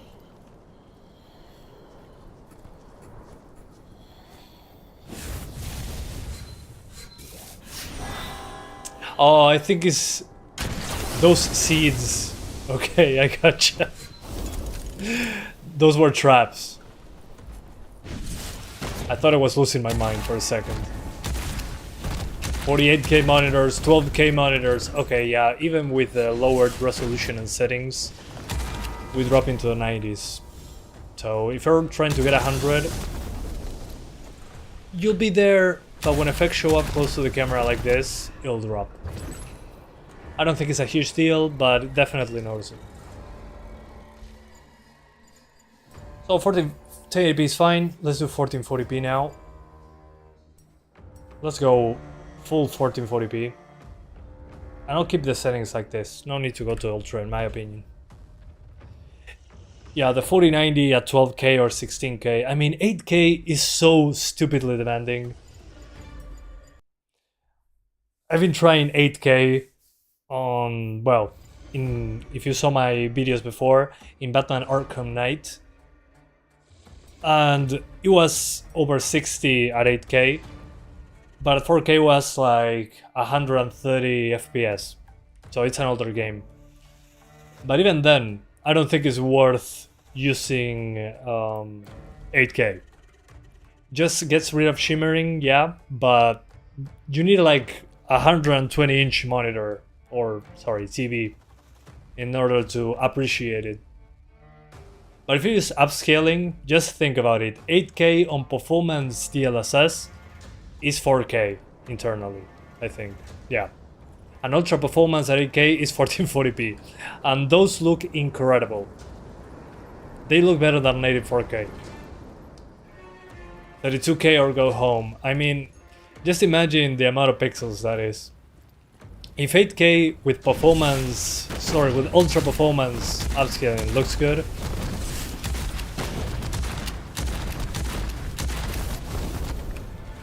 I love the shotgun that sets enemies on fire. It just cannot take that much burn damage. So I think this is why, well, Digital Foundry talked about this, I think in Gran Turismo, the Gran Turismo 7, that they have an 8K mode, I think it was. Most people are not going to take advantage of it because they don't have an 8K monitor. And I don't think they can super sample, but it's upscaled from 4K. I think it was F1, not Gran Turismo, actually. So Gran Turismo on PS5 Pro can do 8K upscaled from 4K. So it's technically 8K with performance DLSS. In this case, PSSR. But again, it's so unnecessary. It's stupidly unnecessary. But there you go. 1000 watts needed for 8K native. Yeah, definitely. I mean, imagine the amount of GPU power you need for something like that. I mean, imagine Alan Wake 2 at native 8K on the highest settings. I don't think we have enough VRAM in the world to run something like that.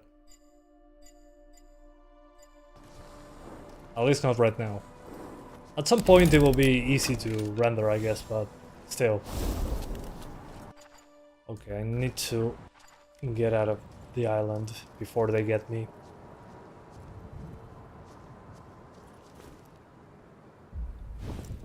The 3060 Ti, when it's less than 8 GB, it has an advantage over the 1080 Ti. Yeah, good point. The thing is, 8 GB of VRAM, I don't know, feels... that is not enough. Especially when I'm talking about newer games, of course. The games just love using VRAM nowadays. Which is fine, I get it. Especially with the better textures and all that. And the ray tracing. Especially the ray tracing. They use so much memory. But some people might not remember this, but frame generation uses a lot of VRAM as well. So even if you're doing frame gen, you need more VRAM. If you want good results, of course. Yeah, the 1000 watt GPU I think will be basically in a nuclear reactor.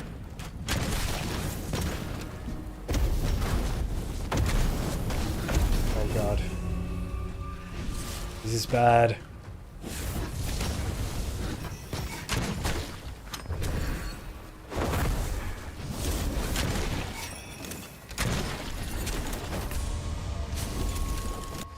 Okay, this way. Not just the VRAM amount alone for frame gen, also a lot of memory bandwidth. Yeah, good point. Yeah, that's true. I keep forgetting about memory bandwidth. That's something that also we don't usually remember when playing on handhelds. Usually memory bandwidth... oh, really? I can go that way? Well, I'll jump around it. I played enough Skyrim to know how to jump through through mountains. Yeah, it's clearly... I'm clearly... oh yeah, there's an invisible wall here. No surprises. They want me to cheat.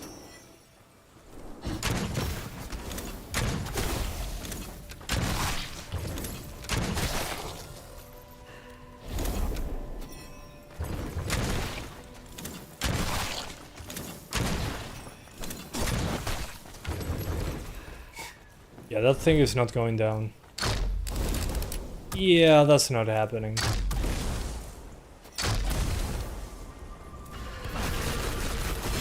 No, I can... okay. Yeah, no. I think I can actually get through it if I wanted to.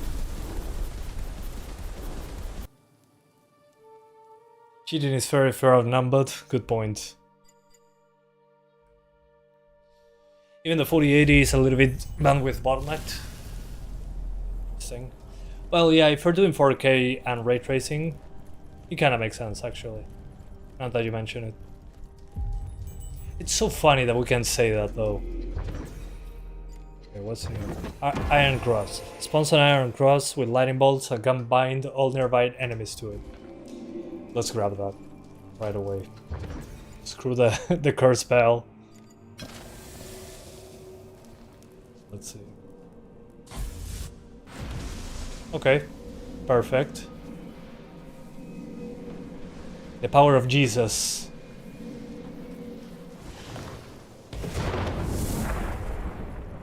Uh, 2000 series, a skip generation for many. Yeah.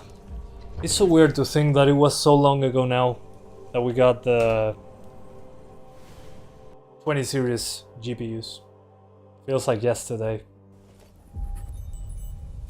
Activate cheat, no damage when 10 or more enemies are present. And here, well, this is, again, the textures that do not load, but I move over them, and boom, it fixes itself. Don't know what that is. So 1440p is fine. I recommend using quality DLSS and something like this on the settings. And let's do 4K now. And I think we can do performance DLSS. And if you guys ever have a chance to use a 4K monitor, try performance DLSS. Let me know if you notice a difference without pixel peeping close to the monitor. I mean, it just looks stupidly good. In my opinion, at least. So 4K, performance DLSS, a mix of high and ultra, basically. So let's continue.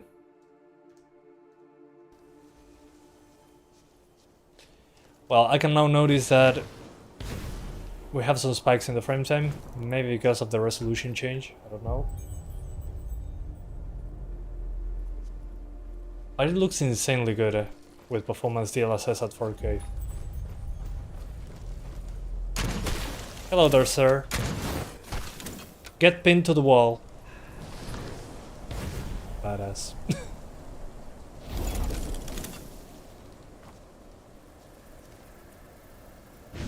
Oh, the cacodemon.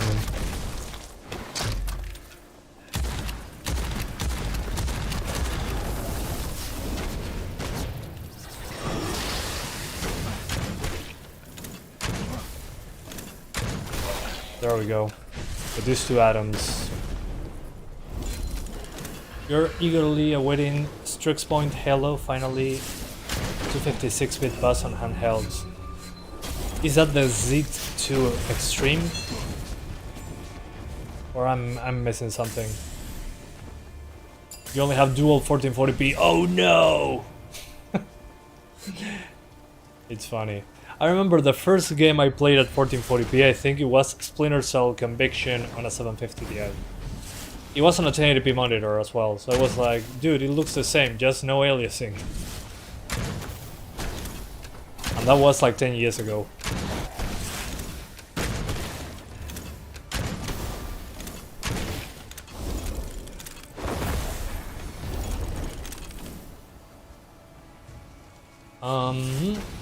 Is it just me or does it look like the top RDNA4, all we have to do is wait? These are tiring times to get a new GPU. Yeah, it's not a good time to buy a GPU. I mean, now it's a great time to not buy neither a GPU or a CPU. So don't do like I did and buy the GPUs and CPU that they tell you not to buy. Unless you know what you're doing. That's why the 4090 and the 14900K I have are undervolted. To prevent fires and to have a good performance. And also they were discounted because people were afraid of those things catching fire, so they lowered in price. But as I was saying, neither Intel, AMD or Nvidia are releasing interesting stuff right now. I mean, I'm doing videos here with a 3060 and a 1650. Those cards are already pretty old. So that should tell you something. If Santiago is not upgrading the benchmark PC for a while, that means do not buy new GPU. Unless it's something higher end, but still.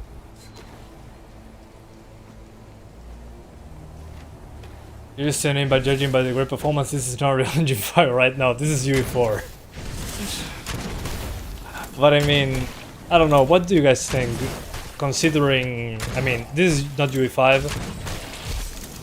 do you like the graphics of the game? I personally think that art style really beats technology at certain points. I think the graphics have peaked when it comes to visuals.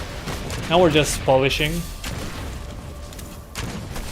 But this is one of those cases where I think smart graphics are being used. And by smart graphics, I mean they don't have to enable all the RT features and stuff to get good visuals. It's just good art.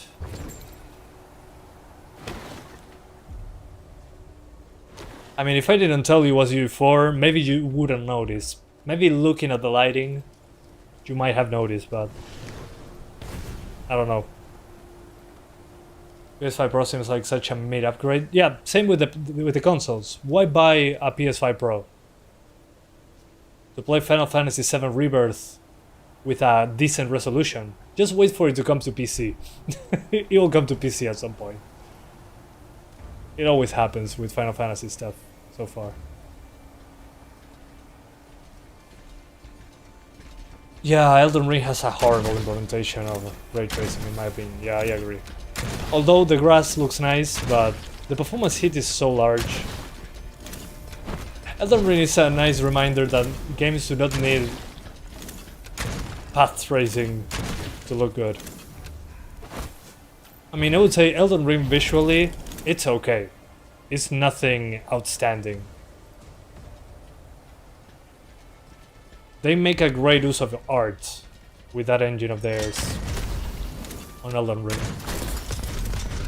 But also, apart from graphics, then the game needs to be... We need good games, like I said before. Graphics are nice, but the game also has to be good. It's a difficult thing to pull off, honestly. Too many things can go wrong.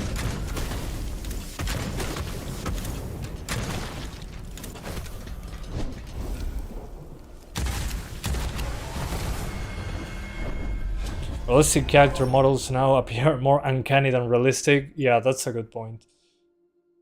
Yeah. Yeah, I mean, the Uncanny Valley. It happened... Well, something similar happened when Mortal Kombat jumped from 2D to 3D. People were like, dude, 2D looks better than 3D. Just look at those models. And we were looking like early 3D implementation of characters versus mocap 2D sprites. And the mocap 2D sprites look better. But at the beginning, I mean, it was a very big... It was a very difficult thing to adjust to. But then you see the benefits of it and, well, there you go. Okay, let's flee using that tunnel. Bugul, how's it going? I had to play the Atelier series, so I don't know what that is. Yep. You have 3070 Ti, 8 GB of VRAM. Only thing making me want to upgrade is VRAM. Okay, yeah. Yeah, I mean, the same happened to me a few times in the past. Oh, that portal has a lot of enemies in the middle. Oh my god. The power of Jesus! Yeah, look at the amount of effects. It's ridiculous.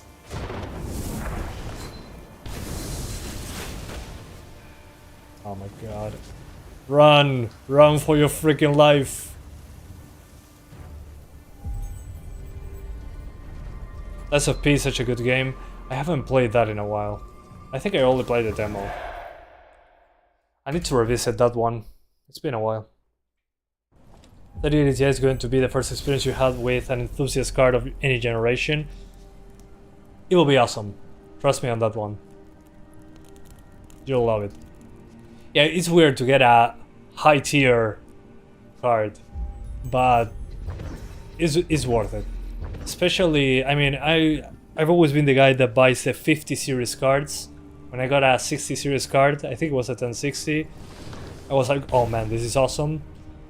Then I got like, one day I got a 1080 Ti and it was a fantastic experience as well. So it was like, oh man, high tier cards are interesting.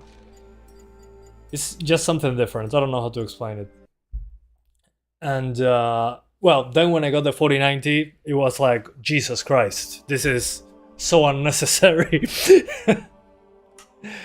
But it's a good feeling. I get what you mean. It'll be badass. Trust me on that one. And the good thing is, since you come from a lower tier card, you can appreciate the higher end card better. Okay, 4060. Or go to that and pay a 5090 in 24 months. 24 months is still too expensive. I still couldn't afford it if I did that. I mean, 2 kidneys just isn't enough.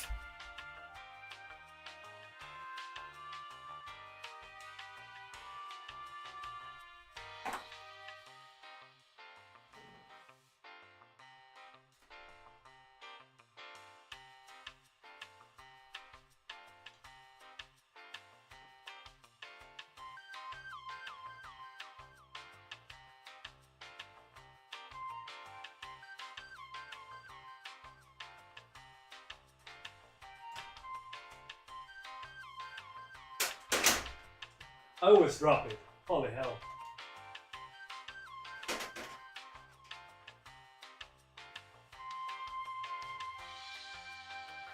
I think at some point I'll have to, I don't know, maybe put it with some tape. It falls each time I turn on the PC. Hey, SWO, gotta go. How's it going? I keep dropping it. You need speed GPU changing lessons from you? Yeah, I'm speed running any percentage GPU swap. GPU change done quick.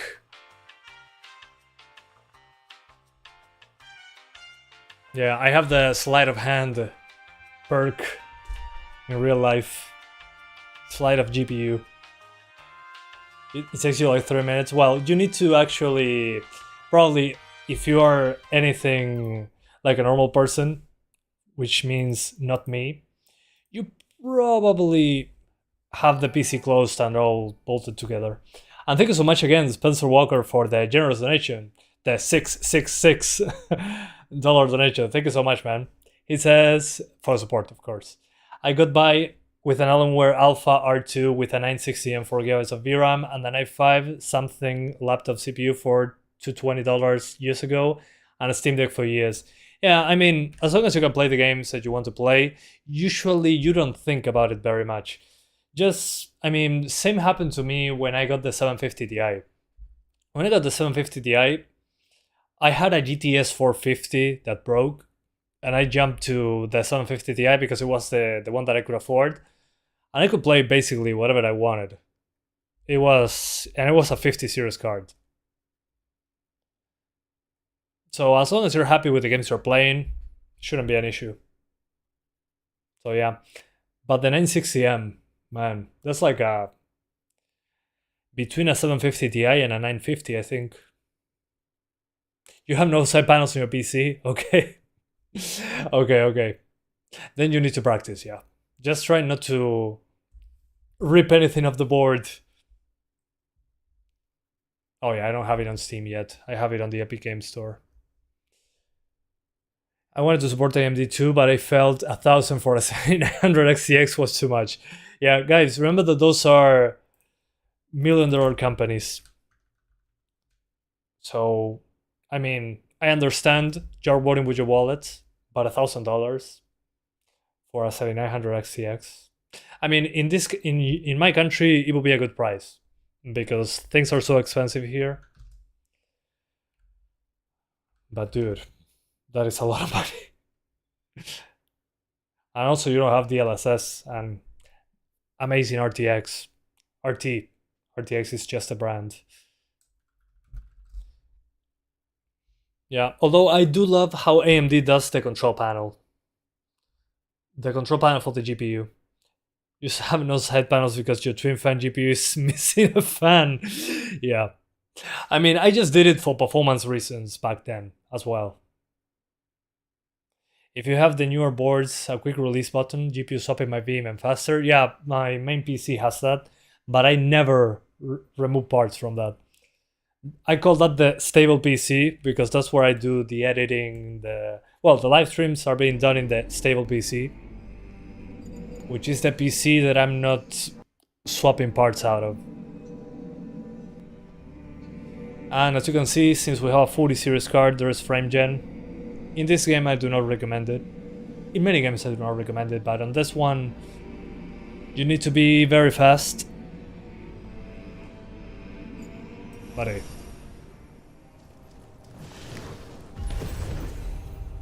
Let's get back my Witchfire. Also, it was 500 USD for your 3080 Ti after taxes and shipping. Ah, that's fine then. That's a good price. Let me see if I can enter the castle. Requires one ornate key. I don't know what that is. Never saw that before. Interesting. I guess I gotta go this way.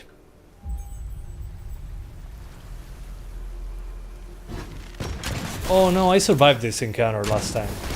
Whoops. Well, as you can see, 1080p native. It's a non-issue for the 4060. The 4060 is like, if you ever saw the volume and wire memes, that all you got? That's basically what the 4060 is saying right now. Native resolution until death is fine. Even with particles on screen, the card just does not care. So if you don't care about 100 FPS, you can do native 1080 on this card, on the highest settings. You're good. Yeah, the shadows use VRAM, higher shadow settings.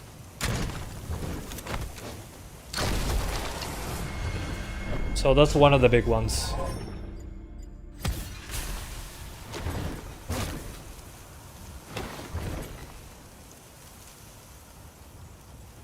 But we still have that stutter occurring from time to time. Oh, the warden. Oops. Get ready for him.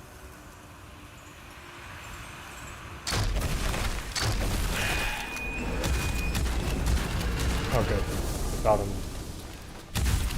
Yeah, with a lot of particles, it likes dropping a bit. But again, here I'm going a little bit hard on the particles. Yeah, they need to find a better way to do it, I think, the particle thing. But it looks good. You have sold before to eBay USA, luckily your sales were good. You know.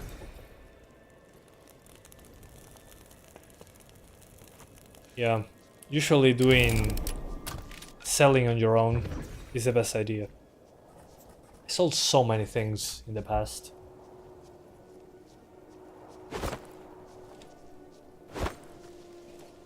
Okay, before going into the castle, let's try high refresh rate. That means DLSS on quality, and we pick it up from there. Performance seems kinda close to the 3060. Yeah, I mean, they are very, very close when it comes to performance. The 3060 with the 4060. That's why it's so disappointing, because the 4060 is 8 gigabytes and the 3060 is 12, and they run very similar. But now there's a 3060 8 gigabytes that is slower than the 3060 12 gigs, because they also changed the GPU, not only the VRAM. So I'm guessing Nvidia uses that for comparison. Nvidia realized that they could give us less VRAM than in the previous generation, and we will still buy it. And there we go. Oh god. So yeah, it's pretty similar, but it's a bit ahead. The thing is, VRAM, as you can see, is almost maxed out already. And you also get the frame generation option using the 4060 if you're using DLSS, but with FSR3 I don't think frame gen from the DLSS frame gen is necessary. Let's use FSR. It's GPU independent. Oh god, so chaotic. For the power of Jesus!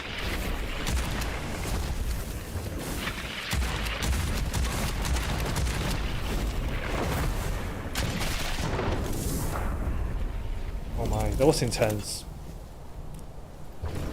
Yeah, usually shadows, yeah, they're a hit to performance anyway.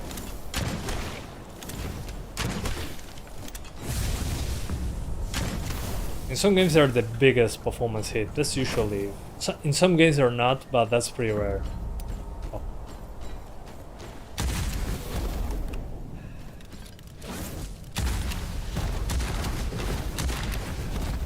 Guardsman, retreat for now. Pay the toll and the gate will open. Okay. Rock on. Whee. Never got to this part. Oh no, my sanity. Kill wretches. Where are they? So as you can see, if you use quality DLSS, you're fine. Oh my, I don't even have powers anymore.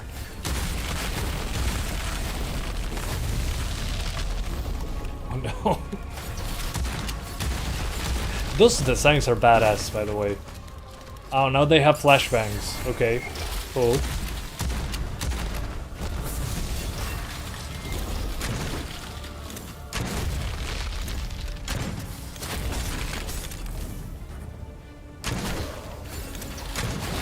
Okay, he's gone. No! Oh, no more stamina. Okay, I did it. Oh, jeez. That was intense.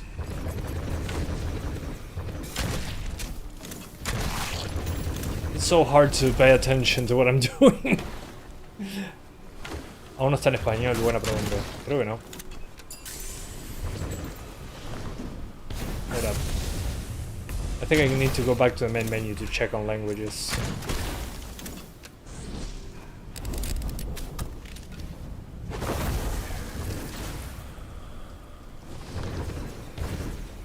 Okay. 1440p before I do that. Sí, para ser gamer tenés que saber inglés. Es parte del trabajo. Okay. DLSS quality at 1440p on the highest settings. Again, kind of unnecessary. You can go to high.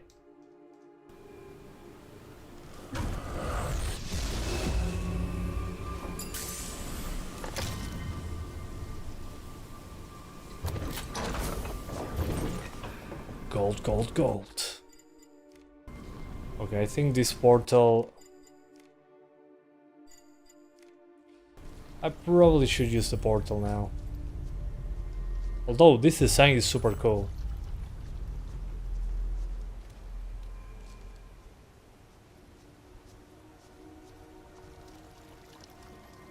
I never saw this part of the level. I've been playing lots of hours. Getting hurt will disrupt the cleansing ritual. Oh no, what am I doing? I've been playing mostly in the earlier levels to level up, so I never got to this particular part of this map. Okay, the curse was lifted, that was quick. Oh, and I got an achievement. I'm such a good gamer, oh my god. The issue with AMD Vega cards is too little too late. Oh yeah, they took a while to arrive. Yeah, AMD should respond faster. It's like FSR 3. And ray tracing.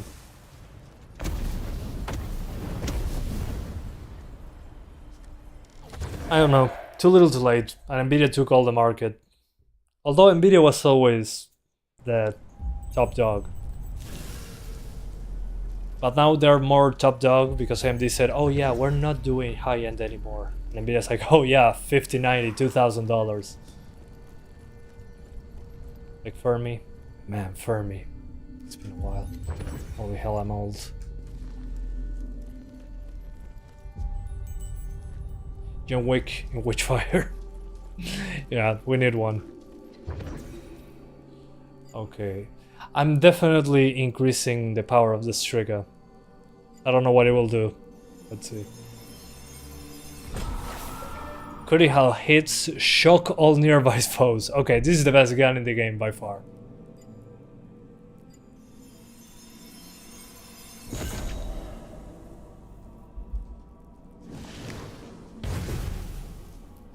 So now critical hits with this weapon will electrocute enemies close to them.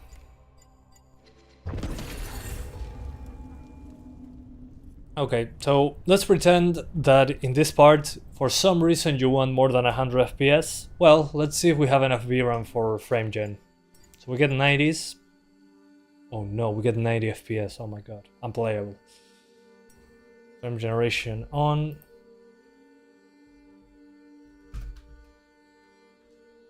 Instead of 90s, we get 113 with frame gen. What are you buying? Yeah, headshots all the time, basically. Yep. I mean, we should always do that, right?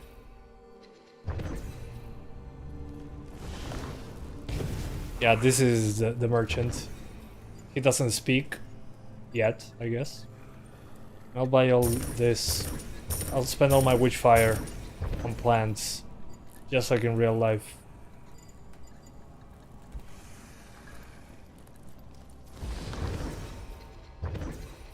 I think this thing of making the elixirs is kind of unnecessary.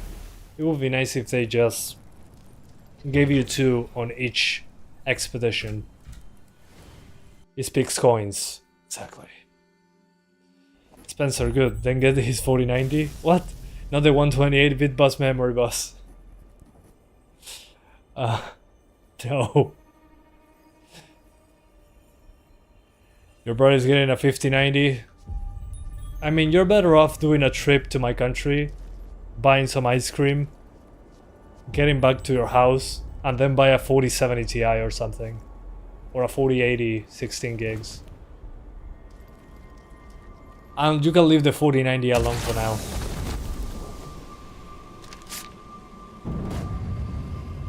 Let's see. Let's do some headshots. Oh, that's a big enemy. I cannot do headshots. Oh my god. What the hell is that? That's stutter though. Ah, okay. That was easy.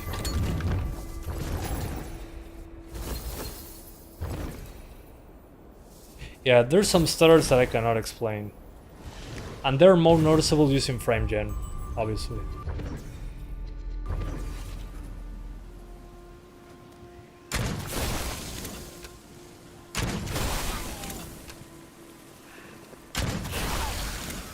Oh, there's a trap. I'm from Uruguay, by the way. Yeah, Uruguay, South America, between Argentina and Brazil. Even if you get mugged on the street in Uruguay, it's still cheaper to do all the trip, buy ice cream, go back, and buy the 4070 Ti than just buying the 4090.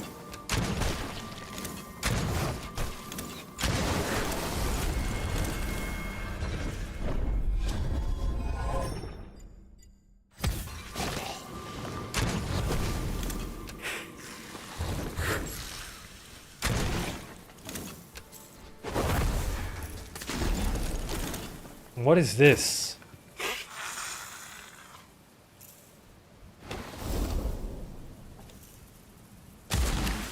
That's a trap. I don't know what this is, but the effect looks pretty cool.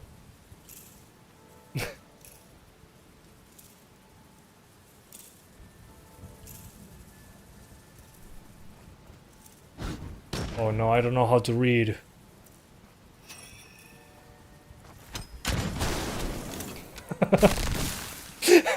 he fell on his own grenade.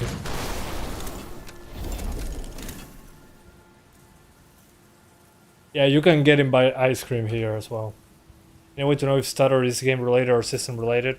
Very hard to tell. If it happens to everyone, it's probably game related. The thing is, people usually don't have a good eye for stutters. I mean, there's still a lot of people that swear to God don't have stutters in Jedi Survivor or Jedi Fallen Order, and those games still do have. Same with Hogwarts Legacy.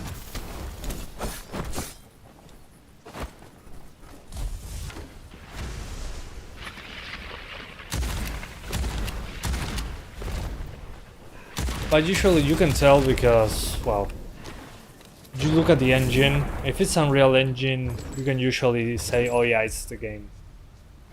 But you'll see it on the internet a lot, people discussing it. You need focus to reveal the magic. Okay. More focus?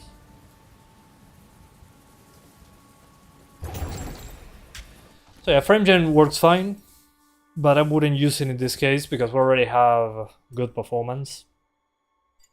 At native 1440, let's do 4K. Because now we can. I'm about to share it away. Yeah, you can eat some asado, which is lots of meat in Uruguay. And again, go back to your country then. After that, you had a good time in my country eating asado, which is lots of meat and it's delicious. The best thing in the world. And then you go back to your country, play on your brand new 4070 Ti. And well, you do not look back. You're just happy. If you want to get the 5090, wait for the 6090, which will be a hilarious name, the 6090.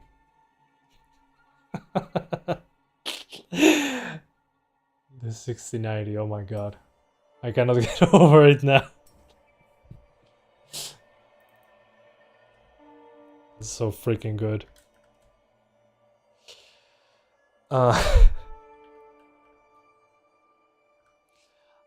main issue with FrameGen is memory bandwidth. Yeah. Small thanks to being only 272 gigabytes per second, I guess. It's 88 gigabytes per second lower than a 3060 even. Oh my god. Yeah, I forgot the smaller bus. Oh, dude. Nvidia and their claims. Nvidia's the Apple of graphics cards. Apple is like, oh yeah, on a Mac you actually only need 8 gigabytes of RAM. It's like having 16 gigabytes of Windows. And then Nvidia's like, oh yeah, 8 gigabytes of VRAM at 128-bit bus is better than 16 gigabytes on a Radeon card. And they get away with it.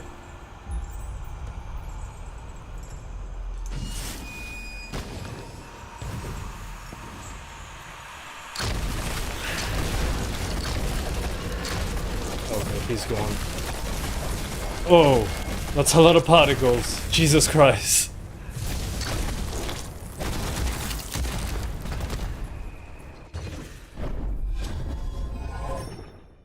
Meaning real performance was sub 60 with FrameGen. Kinda. Immortals of Avium update Steam Deck video. I forgot that game existed. That should tell you a lot about it. But it's a pretty demanding UE5 game. It's a UE5 game that was made so quickly they didn't even bother doing fake lights. They just turned on the sun, enabled ray tracing, and were like, okay, lighting is done.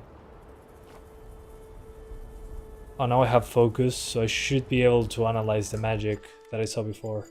That ball of magic. It's 115 FPS, then scroll down further, 57.5 FPS in a trench coat. Actually, the FrameGen here is not like AMD's driver solution. I actually jumped from 90 to 110, so it's not exactly double the frame rate using the NVIDIA DLSS thing. I don't know exactly how it works, but it's not exactly half, so we were actually above 60. But when it stutters and it has duplicated frames there, you notice it. Whoa, that was a great shot. You notice it more easily due to the FrameGen. I'm so powerful now in the game, holy hell. I'm VRAM limited, yeah, but at the same time, Usually frame gen is not exactly double the performance unless you're using like AFMF. I don't know exactly how it works, but with FSR 3 inside games is usually pretty similar. It's not exactly double the frame rate, but you get a big boost in general. Double the frame rate tends to be AFMF, because that's more similar like the television upscaling technology, but way faster. And they just grab 2 frames, compare them, and create one in-between frame. Technically, the one from NVIDIA and AMD that is inside the game's engines, as far as I know, is doing more than just creating a fake frame in between 2 frames. It does something else, so it has a bigger impact in performance. So it has a performance cost. And at the same time, it's not exactly double the frame rate, because it's doing something else. Some extra processing. Again, that's just some paraphrasing that I'm getting from what I understand. But yeah, lossless scaling is a good example. On lossless scaling, it's like AFMF. You're basically duplicating, because in between each frame, you put a fake frame. It's basically the dumb solution, because it doesn't use any AI or scaling algorithm. It's basically doing that in between each frame. Maybe it's using some cool algorithm that I do not understand. Again, I'm speaking from the ignorance over here. What I've been seeing is that it's basically double the frame rate. Seems to be that older technology, but being rendered faster, so less latency. But there's still latency. I mean, it's impossible not to have latency when using frame gen.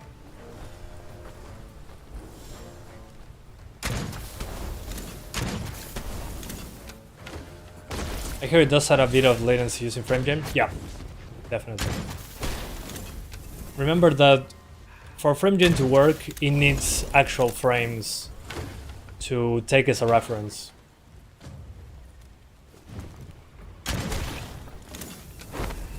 Get back here, you coward. Boom.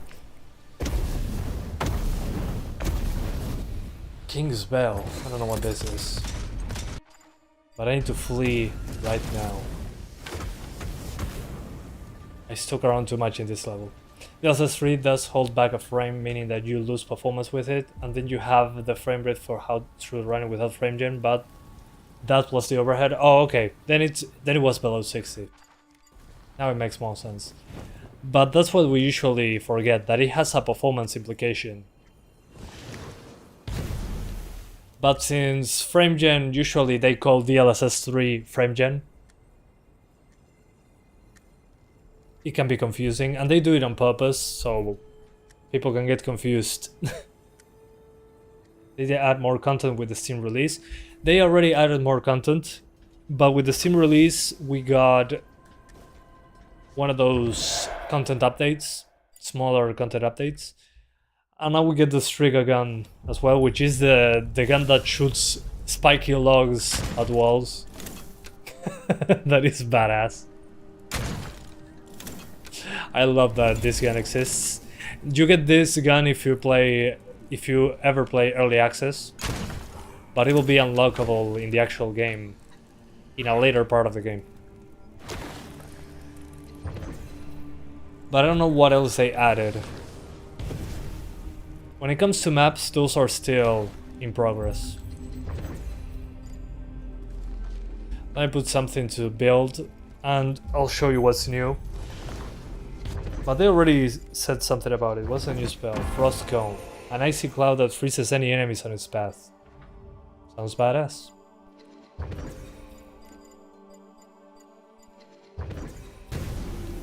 Okay. But again, that stutter that I get when effects show up, sometimes it happens, sometimes it doesn't. I don't know exactly what's going on there.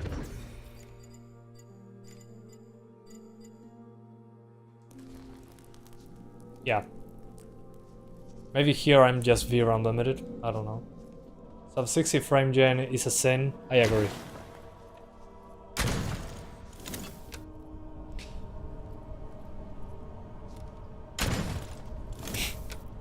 Alright. So to sum up, I really, well, you probably can notice because if you watch any of my live streams before, I really like this game. It's fantastic. Still needs a lot of content. But the things that I would use personally are these. If you have a lower end GPU, lower the effects to medium. That's a nice, yeah, like 15 frame improvement in some locations because we have very thick fog. But then when it comes to guns and maps, there's only 3 at the moment.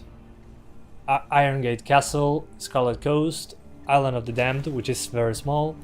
But then in early access we got the Witch Mountain, which is still not ready, Unknown Area and Unknown Area.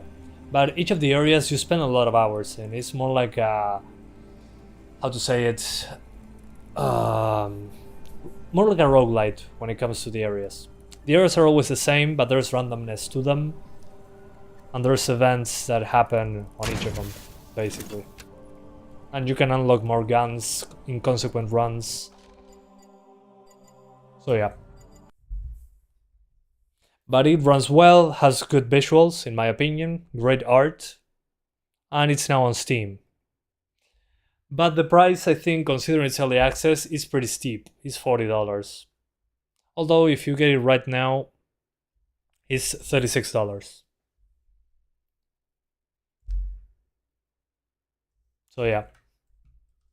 I think considering the content, I mean, I would have already have bought it if I didn't get it for free from the developer. Again, thanks to the astronauts for providing a code. But I'm probably going to buy it again on Steam. I have it on the Epic Games Store. But right now it's $36, but it's an early access game, and here's the roadmap. So next month we get, let me see this, final updates and fixes for the high stakes update, which is the update that what I'm playing right now. December, big step towards the late game, new areas. Okay, good. Early 2025, entire new region. Oh, the biggest yet with new enemy sets. Then in mid 2025, final region. Sorry, that's the bell.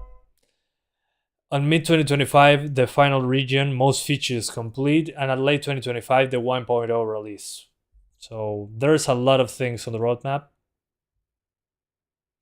Then bosses, current versus future content. Now there's 2 familiars and 1 prophet. More to come. There's 39 enemy types. Many more to come. Weapons, there's 16. At least 16 more to come. 19 magic and items, more to come. Spells, 15. And then major updates to come. Okay, stats 2.0, alchemy, witch mountain, which was that level we saw. Extraction 2.0 and calamities 3.0, which these are the weird events.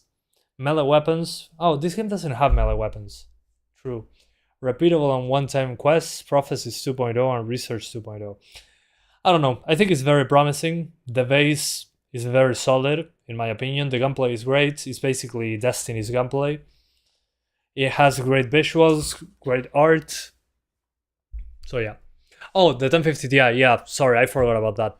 Let's put the 1050 Ti in. It's the minimum requirement, so it should be just fine. So let's try that out, and I finish the live stream. So yeah. But when it comes to content, I think we are in good hands right now, all things considered. And it's now on Steam. But again, it's $40 for an early access title with promised features. I mean, so far, they've been doing a great job. I've been playing this game for a year at least, from time to time. But I've been waiting for updates, basically. I didn't want to get bored of the game before the full release.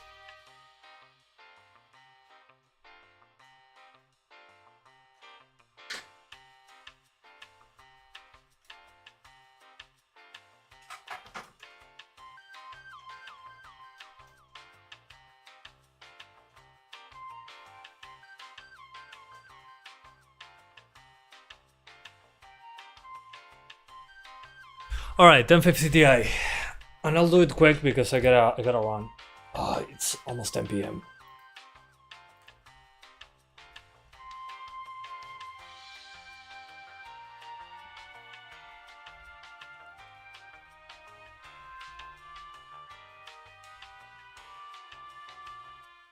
Alright. I read December 2024 and I thought, wow, I can't believe it'll be next year. Why is it already near the end of 2024? Oh man, that's so true. Dude. It's kinda crazy. Yeah. We're at the end, almost at the end of 2024. Believe it or not. We're a year away from GTA 6. If we're lucky. Externalize internal screaming.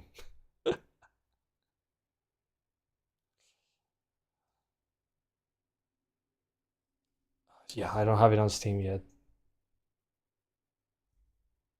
2024, 8 years since the 1050 Ti.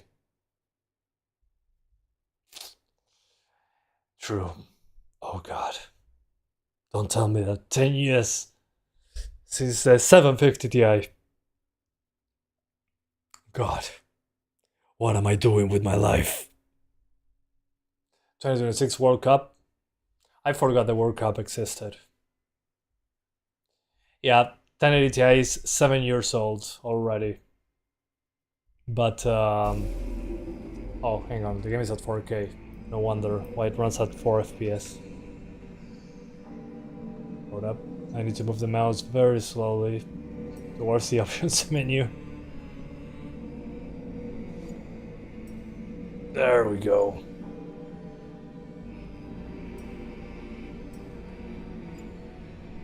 Oh, I did it.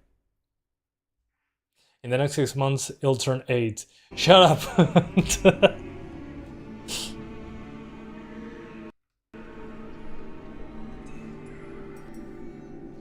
Let's do FSR2 because this one needs as much performance as possible. And on the settings, I'm guessing medium would actually do it. But I mean, yeah, medium. Yeah, that should be good. For what I played so far, yeah. Medium and quality FSR2.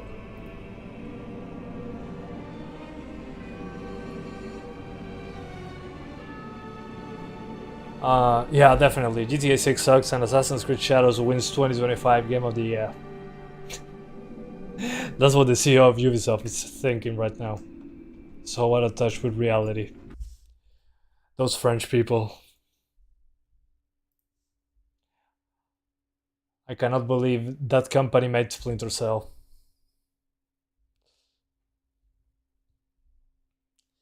But the 1080 Ti, considering its age, I mean, even the 1050 Ti, considering its age, is still running pretty well. But the 1080 Ti is just something else.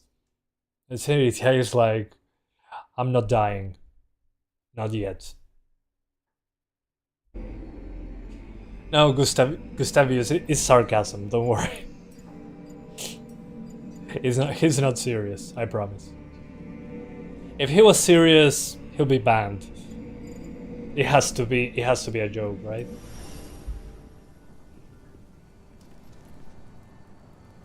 Okay. Maybe balanced.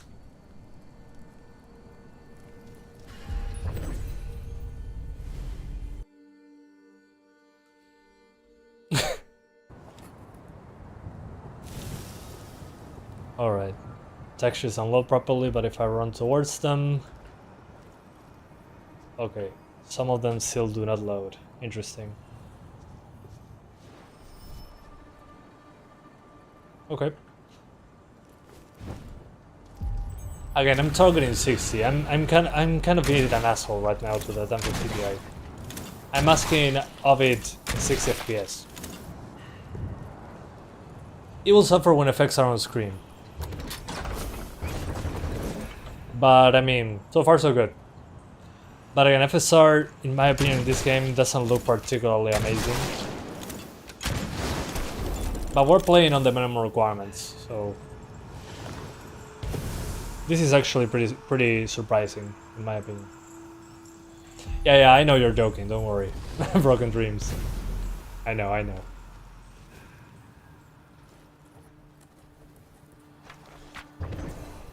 The log mentions varied supplies. Few feel drawn towards them. Where are they? Oh, there. Of course, it's a dangerous area. How would it run like at native low settings? That's a good idea. So technically it's the minimum. So I'm guessing that should be native with low settings.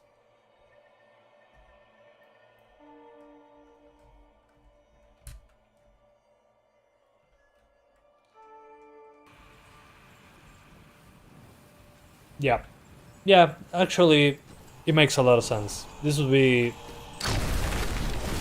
30 FPS. So they're technically right, actually. Oh no, the warden saw me. I'm fricked.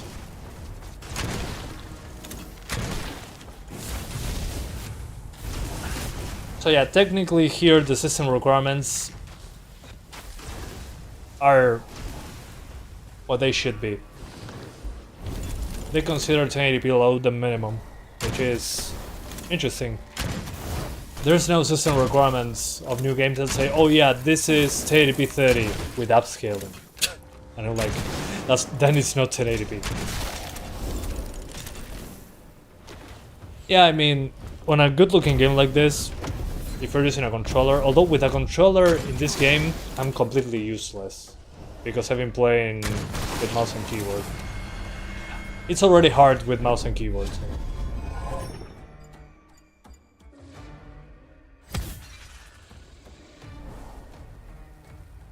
But if you're using a controller, I mean, again, if you're running a 1050 Ti, this is great news for you. In reality, let's be honest here. This is technically a new game, so the fact that we can actually choose 1080p and anything over medium is pretty good.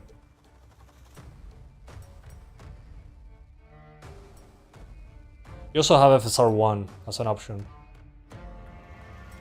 Although FSR1, I don't think it will look particularly great.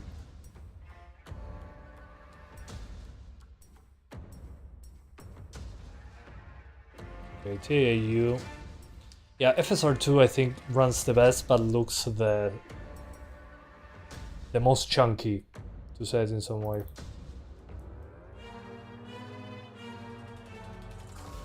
Medium, FSR2 balanced. I mean, the 1050 Ti will always impress as long as you don't demand so much of it. Yeah. Gonna work Saturday, so probably be heading off to sleep here. Okay. Thanks, man. One dumb orange cat. Thanks for sticking around. I appreciate it. Good luck tomorrow at work. Hope you have a good one. So here I'm sacrificing resolution to get more consistent 50 to 60. So if you don't mind the pixelation,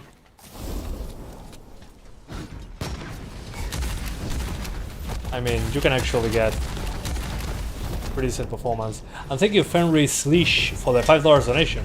Thank you so much, man. I appreciate that a lot. He says, thanks for the stream, man. No problem. Happy to be here. This game is semi-open world. Well, technically, I don't know what would that be exactly. But in this case is multiple repeated maps. I mean, repeated maps over and over. So you get a open world, quote unquote, in each of the maps. So you can go anywhere in this section.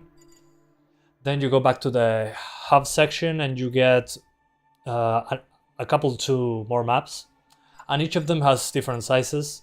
This one, I think, is the biggest one. I think. No, I think the castle is bigger in this part. And then you got one that has a tower that is smaller. So those are the quote-unquote open worlds, because you can go anywhere you want in those places. So yeah, it will be more like that. Semi-open world sounds about right, now that I think about it. It's not the linear levels. It's more like smaller open levels.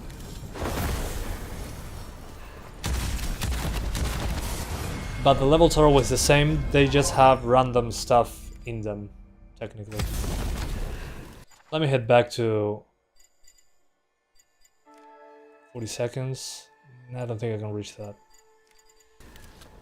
Let's grab some more ammo. But again, thanks for the donation. I appreciate that a lot. And I'll show you the other map. Y Killzonero, no, no está terminado todavía, está en Early Access. Avanzó bastante. Y creo que va a estar terminado a fines del año que viene. Así que hay tiempo todavía. Es Early Access. Oh, there's... hang on. There's chromatic aberration, motion blur, vignette, grain. There we go, that's so much better. No wonder what's looking so weird.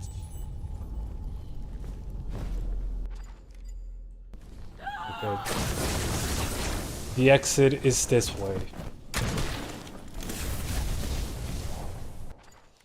I forget that I have a stamina bar.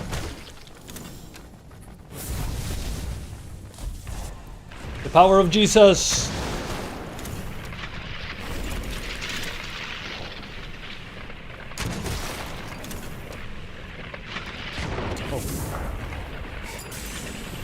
You're hit by a foul smell and a sudden unease. Drowned captain is looking for you. Again? Okay, sure.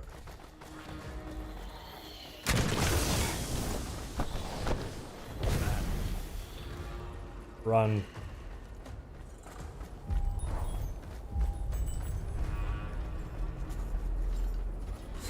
Y aún se ve bien considerando que está en Early Access. Está muy pulido. Las bases están ahí. Hey Emerson.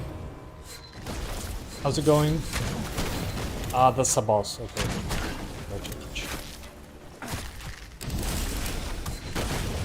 Oh, I hit a tree. I'm a freaking idiot.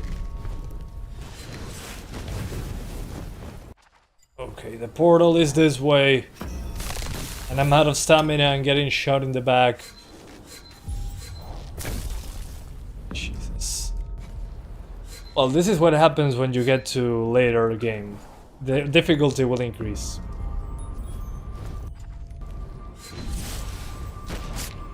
Oh no, it's cursed. Frick dang it!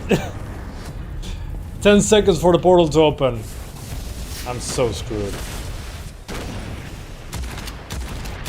Okay, this is definitely a stress test.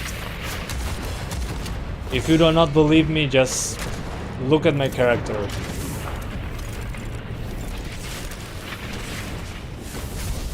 Well, found the stress test. Jesus Christ, that's a lot. Good to know, man. Maybe use the cheat code. What cheat code?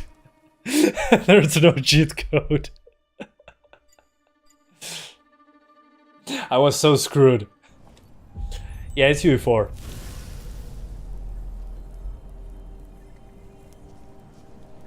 Yeah, the Monster Hunter Wild stream will be full of people complaining about performance, which is fine, I get it. I already saw the requirements. If the requirements mention upscaling, you know you're in trouble. So which settings would I use with this card? Something like this. Maybe 900p instead of 1080p. Balanced FSR, looks soft, but I'm trying to get a smooth frame rate. Medium settings, if you want to go even lower, put effects on low. And you should be good to go. But I have a lot of faith on this one, actually. I've been playing as little as I could on the Epic Games Store because I didn't want to get bored before it hit... before it finished early access, but I couldn't contain myself. It's too good. I'm addicted.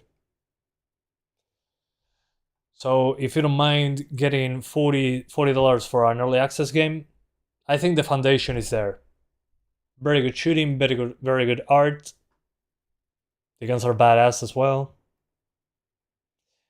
These people know what they're doing. definitely. So yeah. But when a game mentions frame generation, you're boned. Yeah. I mean, let me check the requirements again.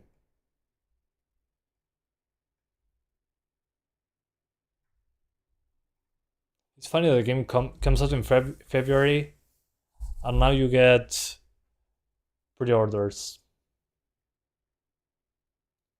Okay, I'm not finding it.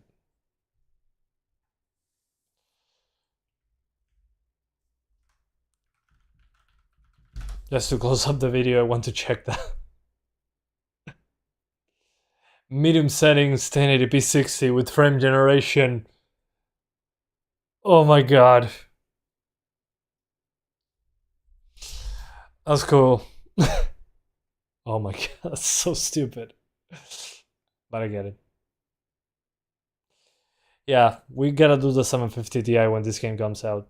Not today, but... Okay. For 1080... Sorry. 1080p upscale from native 720, so 1080p quality upscaling. 30 FPS on the lowest settings. On a 1660, kind of makes sense. So. But when you come to the 2070 Super, well, the 4060, the one that I use today, 1080p 60 with frame generation enabled. What? With medium. This is going to run like absolute dog shit. So yeah.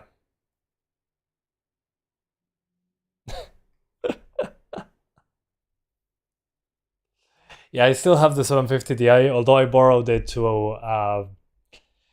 I mean, I had it on my home server, but one of my family people... Sorry, I'm losing my voice. It's been almost 3 hours. What?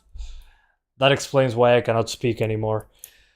So one of my family people? One of my... Jesus. Okay, whatever. It's a person that has a child. They're studying, didn't have a computer to study. They had a one-core CPU. So basically Windows took like 10 minutes to open. And I borrowed them the 750 Ti and an i7 3770. Or 4770. So they have now a good PC and they can actually edit stuff and study and do all that. I also gave them like 24 gigabytes of RAM. So they can actually even run virtual machines if they want to. So yeah, I can borrow the 750 Ti. It has integrated graphics anyway. So yeah, family member, thank you, family person. What is wrong with me? And thank you, Fenris Leash, for being an awesome supporter as well. Thanks, sir. I appreciate that. So, thank you guys so much for watching, and I'll see you next time. Bye, guys. Thanks for watching. And I'm probably going to go buy this game on Steam right now. It's so good. What the fuck? Bye, guys. Thanks for watching.